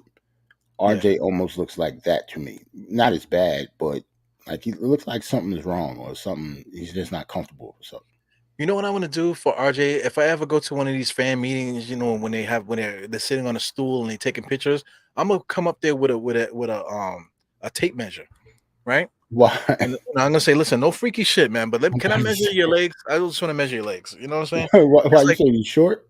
no, I mean, if you look at the way that his legs are proportioned, Mhm. I feel like from his knee to his ankle is shorter than a normal human being. Like he got small shins. Hey He yo, got Ebro, small yo, shins, man. stop, Take a yo, take a look at it. When he yo, you runs, wild, yo. his knees are over his toes at all times. I've never seen people do that. You know what I'm saying? When he runs, his knees are over his toes. Nobody ever runs like that. Oh You know what man. I'm saying? Like look at the highlights and just watch him. You know, he like there's a new thing now, knees over toes. You know that guy that that does the workouts. His Mhm. his knees are over his toes for the entire time he's in the game, and that's why he looks like that. It looks like his knees hurt him all day long. Something genetic wise is wrong with RJ. I think. Something genetic wise. Look at what it's gone to. Yeah, man. I tell you, can I measure your shins, man? No, no, Yo, no. salute to Almighty Finesse. Yes, he said pause. That is one of the biggest pause moments that you've had on this channel. You said you just wanted to go Yeah, up to him with a that's measuring a lie. tape. with That's a a lie. me- I said so many things on here nah, that's bro. I don't questionable. know. You said I just want to go up to him with a measuring tape. Can you imagine that? I come in the restaurant and I bend down and say, "Let me measure something." Hey, get him out of here! Get him out of Like, here! bro, Tie her next. I think we should let him in here. you're not a tailor, and I'm not getting fitted for a suit. What are you doing down there, sir? Please get up off of your knees with the tape Oh measure. my god! I just want to measure your shins, Just want okay? to measure your shins, man. Hey, but something's going on, man. Those ugly ass sneakers too are not helping, man. Shout out to Puma, but those are some. I mean, those are bad. You Because of know. the color or the actual shoe. Like if it came in like a good colorway, you'd be straight. They ain't that ugly. They just the color. Well, we were talking about it a little bit on Twitter, man. You know, Kobe sneakers, the first sneakers they had with Adidas. That's what they look like. They remind me of those. The ones that look like the car. So I have retweeted that the Buick Rendezvous. Yes, I remember that. that's what it looks like. It looks like he's Them wearing a ugly ass freaking Kobe's, man. It was the ugliest Kobe's, ugliest shoes I've ever seen. It was the yeah. Buick. I call them the Buick Rendezvous, man. They look like a minivan. Yeah, but the Buick Rendezvous, I used to like that car, but it was just a gas guzzler, and he's always had problems with the engine and stuff. But I used to like it, stylish wise, it was pretty cool. But I mean, RG sneakers, they look like a freaking Honda Odyssey. You know, it's just an ugly fucking car, man. We're wearing the Honda Odysseys, in the freaking lime green with blue and orange. What the fuck is Yeah, I that, don't man? understand. I really don't understand the colorway. I don't get the colorway, Yeah, I don't especially get when you it. play for the Knicks. I don't get that at all. Yeah, it looks like a damn post-it. He looks like he's wearing post-its on his feet. And not saying all his colorways got to be like blue and orange, but I don't get the all neon green. It's like I don't get it and he either. went to Duke, so it's not like he went to Oregon. You know what I'm saying? So it's not like I don't get where the color come from. But listen, he's a Knick player, man. So whatever happened to orange and blue? I'm looking. I want to support our Knicks. I love kicks. I'm always looking at guys' feet and stuff like that because I'm trying to get the whatever. I'm trying to see the Knicks colorway, but they're wearing Mhm. this trash on their feet. I mean, what happened to Knicks colorways? You know, I I want to just support seen RJ. I actually just seen the commercial again. I'm still watching MSG by the way, so I just saw the commercial with your man's what's his name with the sneakers that you Oh, interviewed. my man, Hoodie Vintage. Yeah, Hoodie Vintage. They just showed his commercial again, and they showed Yo, the Ewings and the different colorways and the gold joints that he has. Yeah, yeah, yo, he's a good dude, man. I would like you to meet him, man. And one day, if you go to one of these yeah. events, if he can come around, he's a really good dude, man. I'm trying to tell I you. was in during your interview. I was in the chat. One of the ones in the chat during the interview. I saw that live. That was dope. That was But the dope. way that Doing he talks, the same way like how you talk too, that's how you are in person, and that's how he right. is in person too, man. So it's great. He's a really good guy, definitely. I don't know if he got anybody buried in his basement or anything like that. Shout out to Jeffrey Dahmer. That was a sick ass show, man. That shit is still kind of haunting me a little bit. Did you see? I didn't watch it. I probably not gonna watch it. Like Yeah, I don't see the point. Like I already know the story. I know how it ends. I guess I could watch it for like entertainment value, but I got so many other things that I need to watch. I don't got time for it. yeah. But I'm, my wife and stuff, man. They like to watch crazy stuff like that. It, Or she pulled me into so many weird stuff, man. They like that at the end of these shows too, like it pisses you off because like you watch it, all the suspense, and then it leads to yeah, nothing. you a Game of Thrones fan? I can't watch it, man, because those shows like that, I don't want to see dicks, man. That's my What? thing. I just don't want to see any What? dicks. There's not that many of those in the show. What are you talking about? But there are some dicks, though, right? It's, There's not yo, many. There's not it's, many, but they are it's dicks. very, very rare. But That even the shows good. rarest of the rare, I Yo, cannot watch fam, a show if there's gonna be a it's dick. like 10 seasons of Game of Thrones, bro. Like I think you might see one, maybe I don't know. Yo, two. I yo, don't know. Well, That's what how is it? Tell me, man. Everything you just say, I agree with. You know what I'm Oh well, saying? yeah, Game of Thrones is the shit. I like Game of Thrones. I was one of the first ones that, I caught on to it early, like first season. Like I was locked in from the first episode. Like, Yeah. and I I I, I love it. House of Dragons just the prequel that they showed. The first season just ended, so I need a new show to watch because I just finished watching that. So how was that compared to the thing? Is it really good connected to it with the connections? House of Dragons compared to Game of Thrones, yeah, it's very very good. Especially for it's a prequel, so it's a lot of the story that you already know what happened, but they're showing you how it happened. If Right. that Okay. makes sense. So they got like time jumps and a whole bunch of dragons that they didn't have in Game of Thrones. Like there's a whole bunch of CGI and effects and stuff. Like is you can tell it's more expensive than the Game of Thrones. I got you. So And the should I story watch? is I was gonna say well, and the story is probably gonna be a little bit better because these books have been written already. The Game of Thrones, the books stopped like in the middle of the series and they had to make the rest up, if that makes sense. I got you. This stuff is already like this stuff, the story's already written. So you think I should watch this new show now, the prequel first, and then go into the old Game of Thrones? Or you think I should do it like that? No, you don't have to. You can watch Game of Thrones first because Okay. there's so many seasons. Like, Right. you got to go through the ups and downs just like we did. That roller coaster, man, because it'll take you up and down. Like, yo, that was stupid. That was whack. Oh my god, that was the greatest thing I've ever seen. Like, yeah, it's a real Speaking, roller coaster with Game of Thrones. speaking of greatest I ever seen, let's get back to the dicks. Right? Did you ever see Man, Euphoria? that Did you ever see is Euphoria? no, and that I think that was worse than the pause that you did before. So I think so. So Yes. so when I said that was the worst pause, that shit that you just said was the worst pause that you said. Matter of fact, don't repeat it. And if you see this, don't rewind it. Okay. Just yeah, just no. I Well, didn't see you listen, before. listen. But I let's feel I let's feel like change the I need to subject. do a This is getting watch weird. along. Yeah, I feel like I need to do a watch along with Euphoria, man. We watched the first episode together, and I'm just gonna watch. We're just gonna watch it, enjoy the Yo, show. Did you I see the do. first episode? No, I didn't. I didn't see it. I didn't see any of it, but I did hear about it. Like, but that's one show that me and my wife got on the list that we want to check out. But we Okay. watch so much stuff, and I ain't only got but so much time Listen, I cannot get past that. I can't get past the scene. You know because what I'm saying? they're Because here's the kids. thing. Yeah, but that's what I'm trying to say. It's they're supposed to be high school kids, right? That's why I'm So not in a rush to see it. That's the yes, only man. reason. That's the only reason because I know it's a good show because everybody talks about it. They won Right. Mad Awards. What's the name? The lead actress. The one that was in Zendaya. Spider Man. Yeah, yeah, yeah, Zendaya. yeah. She's good in everything else that I've seen her in. So Right. I'm pretty sure the show is good, but it's like I don't know. It's like it's still kids, you know, doing stuff that I know kids do, but I don't know. It's just on my list, but I'm not in a rush to see it. Yeah, that's one thing speaking of that goes right into the Knicks stuff. Play the kids, play the kids. You know what I'm saying? People are so obsessed with kids. Play the kids, Right. play the kids. Like, come on, like, what is this? Michael Jackson, I want to make a change. What the hell's going on here, man? But I You know? understand why though. You have to think about where we come from, Ebru. Like we come from a losing organization. We just Right, don't want to admit it. So it's not the kids per se. A lot of people like all these stars like RJ, and not all these stars, but all these young players like RJ, Obi, or whatever, because they in love with the potential.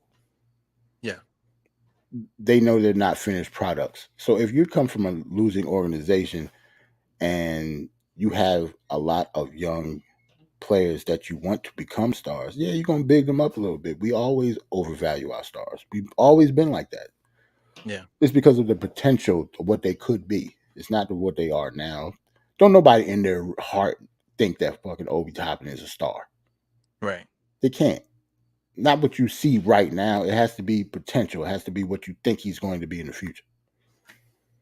So anyway, I don't want to say it again because you asked me not to say it, right? But Whoa. Euphoria, just watch the first episode. You can watch it with your wife, you know what I'm saying? Just know in the back of your mind that you're gonna see something. You're gonna see something. Not just some, you're gonna see way more in one scene and it just won't go away. Wait till you see it. Fam, I don't care. Like stuff like that doesn't bother me. Man, it will bother you. I'm trying to tell you, it will bother you. Is It that will bad? bother you.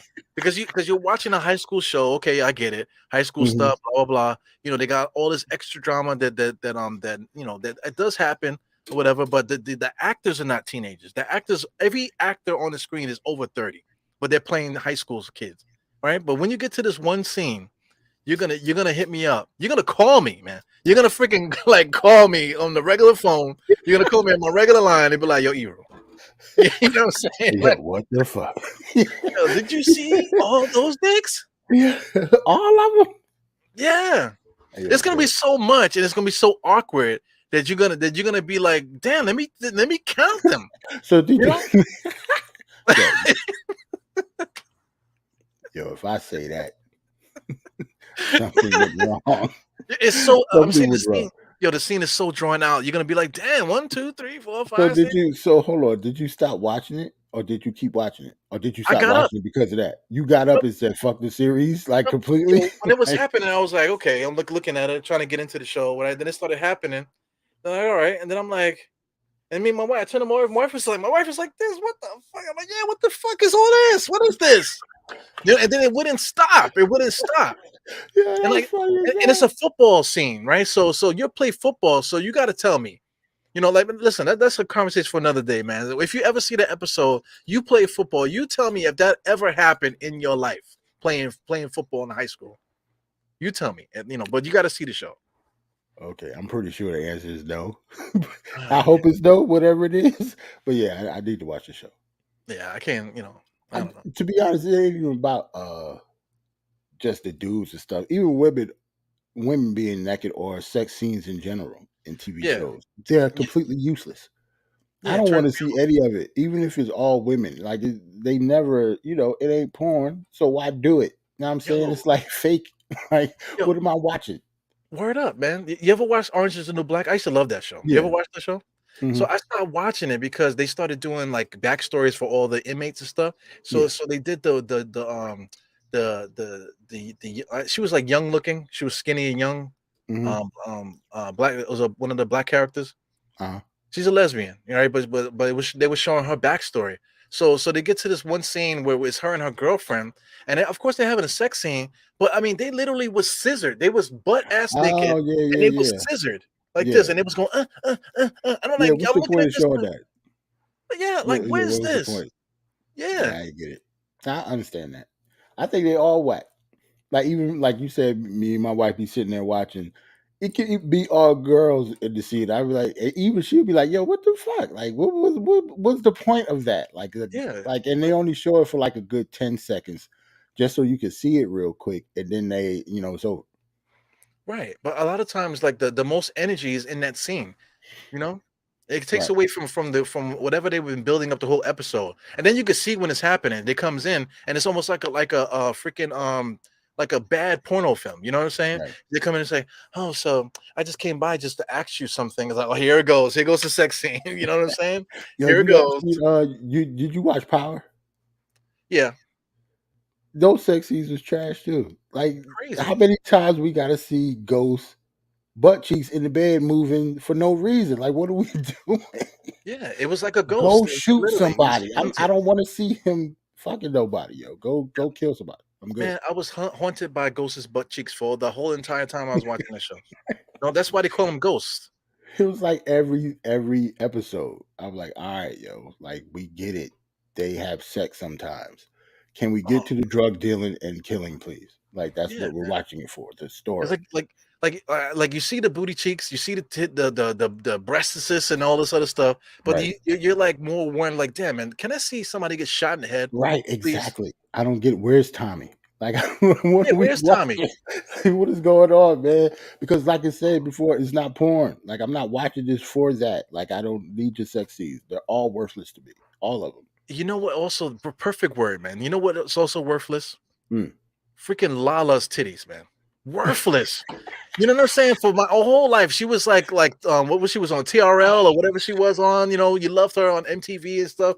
It's like, damn man, I just want to see them titties one time. That's all, right? I And then don't she know, goes on the show. She has that sex scene. He's like, oh damn, put your shirt back on, girl.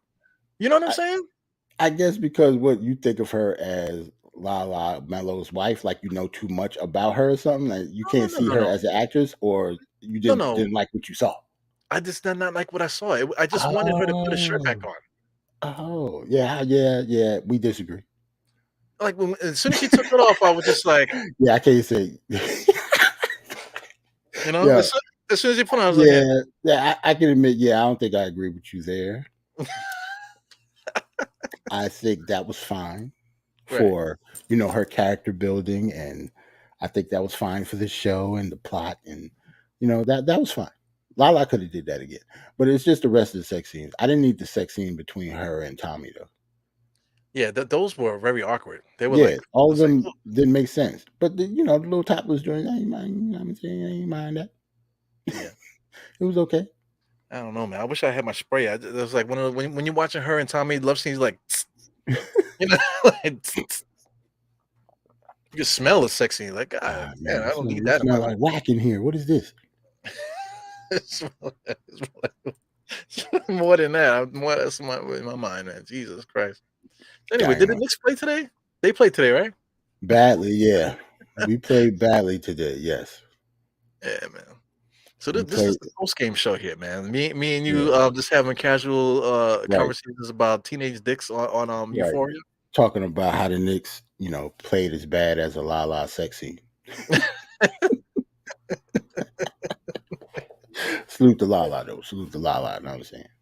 Yeah, man. The Knicks perimeter defense is worse than what a lot of the boobies look like, man. See, Her feet are crazy too, man. You ever looked at her feet? hey, yo, why is this bash La La? No, I What? ain't seen her feet before, but I Listen, think I did. I think I did. Or heard about it or something. Yeah. yo, look at her Instagram. She don't show her feet no more because people were killing her. They look like talons. You were talking about Game of Thrones. She look like one of the dragons from the Game of Thrones. That's what her feet look like. Yo, she got the Drogon toes, man. Damn. Yes. Yeah, man. She got one of these, man. It's like instead of a nail clipper, you're like, eh, you gotta get you gotta get the cutting. You know what I'm saying with those things. As soon as she get into bed, Jacaras and just light everything on fire and shit. Yo, she had a BBL. She got every surgery that you would imagine. She got a nose done. Her face is like this now. You know, Yo, she did all that stuff. But you really killing Lala, yo. Hey, yo, hey, quick change of subject. Kareem said Die Hard Fantasy show tomorrow. Dark Fantasy. Yeah. I was saying that yesterday. I was thinking that maybe every Sunday night, Mhm. that I would do like a Die Hard Fantasy. It's basically going to be for my fantasy league. Just Mhm. and if anybody from NBK want to come on and help me, then we'll add on the NBK part too. To do that, and then it'll be that plus what do you call you'll just NBA random NBA talk. What do you think about Okay, that? might do that. So what time though? I don't know, man. Because if the Knicks play, like I said, the Knicks are off tomorrow, so I could do it anytime.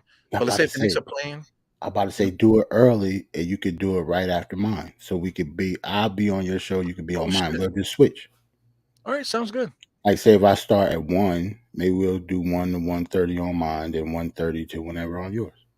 Because Okay, then maybe Andy, because I got to get in contact with Andy. He's 6 hours ahead, so that's early enough for him too. right, And he's in both leagues. right. And then Steph is there too, man. So Steph is maybe there. make a thing into it. Yeah, we gotta hit him up. We'll do a little bit of cross promotion tomorrow. All right, sounds good. Sounds good.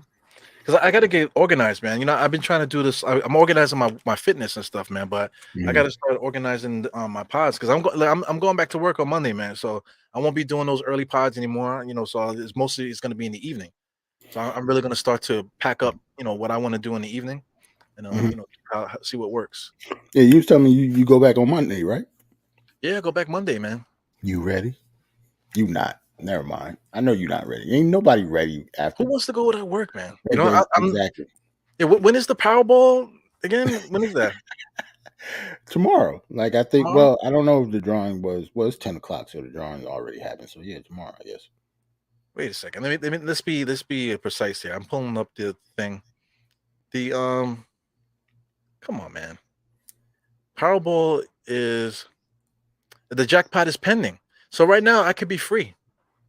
You know, right now I can have the Oh, winning numbers right now. see, I didn't even play yesterday. Are you crazy? I don't know. Boy. I'm not a lotto player. Like I'm just lazy, I guess. I don't know. I should go. Oh my god! But don't worry, man. If I win, if I Mhm. win tonight, don't worry. A lot of people are gonna be happy if I win this thing. That's what's up. Yeah, man. So That is true. Like when people win the Powerball, like I don't even know how much money I would actually give away if I actually won the Powerball. Like I had to stop myself. but there's rules, because I mean, you can't. There's rules to it because you can't give people money, like this is a limit without Yeah, I it know. being tax the ramifications and Yeah, that type. yeah, yeah, yeah. You would have to do it in a certain way, like give Right. them certain stuff, or you know, make them part of LLCs and all that. Yeah, I'll Yeah. do it in a a business type way, but I'll still be doing it a lot though. Absolutely. That Putting people LLC. on payroll and stuff like that. That's what you're supposed to do. Yeah, that's exactly what I'm gonna do. Do that whole LLC thing, and then just do a shit like that, Right. You and then got your dad on payroll. You know what I mean? He ain't doing shit. He just get a paycheck. yeah, That's all man. it Fuck is. it. And then we can live life lavish, man. You know what I'm saying? Do our thing, lavishly meaning, not go to work. Comfortable. Right, right. Just comfortable. It's not nothing crazy. You just don't got to wake up to an alarm clock every day. Right. Unless you want to. Yeah, yeah, of course. Right.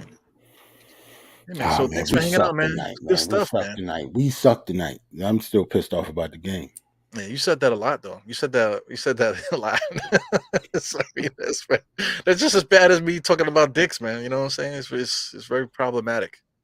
But Nah, we did yours suck. was a lot worse. I just want to make that clear. Mine was bad. Yours was a lot worse though. It's a lot. Yeah, I It's a lot mentioned worse. that a lot on this channel too, Right, man. For right, those that watch. right. Yours was like a 9.5 out of 10. I was like somewhere in the middle between 6 and 7. But yeah, Yeah, yours was a yours is a little more lot. tame Yeah, though. yeah. I would say maybe 4 or 5 because it's within the context of what's happening too. So it's Yeah, not. that's true. True, true, true. Yeah, yeah, but we Salute to played. everybody in the chat, man. Yeah, absolutely, man. Shout out to CA Mafia. That's the plug right there, man. He hooked me up with some guys I got to hit up to do some sneakers and stuff, man. So that'll be Okay. interesting. Yeah, man. Yeah, That's I not him. can't do the like it's hard for me to get sneaker. I'm not a sneaker guy. Like I couldn't be a sneaker guy because my shoe size grew so fast when I was younger.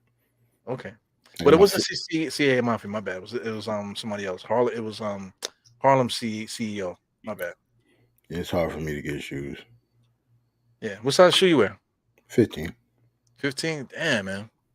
So the conversation just won't end, I guess, right?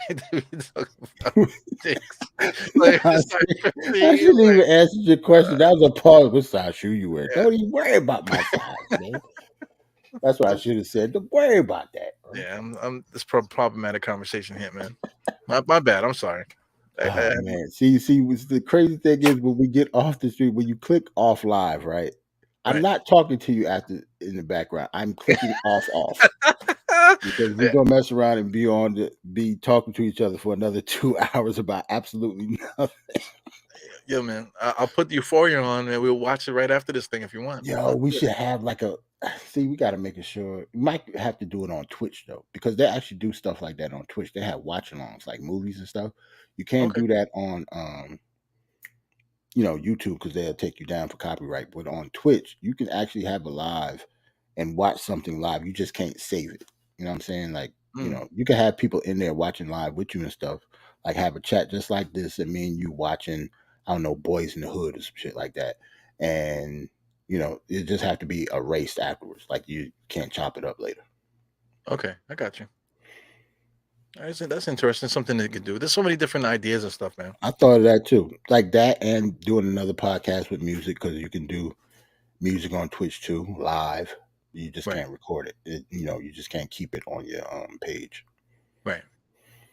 So you could do a live pod there with actual music too. I thought of that too, but we'll see what's going on. Yeah, I got you. Well, Mr. Jarrell, bye. Peace. Yeah, we out of here. Thanks everybody for tuning in. Thanks for the stragglers that's still hanging out here, listening to all the Word, nonsense word, we were word. talking about. Because we weren't talking about the Knicks at all for this whole conversation. Hey, chat. Hold on. One quick thing. Let's see if Eru does the outro right. I don't have it queued up, man. I'm trying to make you talk so that way I can get to it. See, It's in the same spot, but for some eyes always plays tricks on me, man. Yo, Fab, I got a Stream Deck button and the shit don't work sometimes when I hit it. You know what I'm saying? How you mess the Stream Deck button? I kept hitting the button and it wouldn't go. I'm like, yo, what is happening? But I fixed that problem. All right, man. Well, I'm out of here. Definitely, I'm gonna get up and then I go see something with the lady, see what's going on with her. Yeah, me too. Yeah. Anyway, Knicks suck, and that's it. Peace. All right, peace.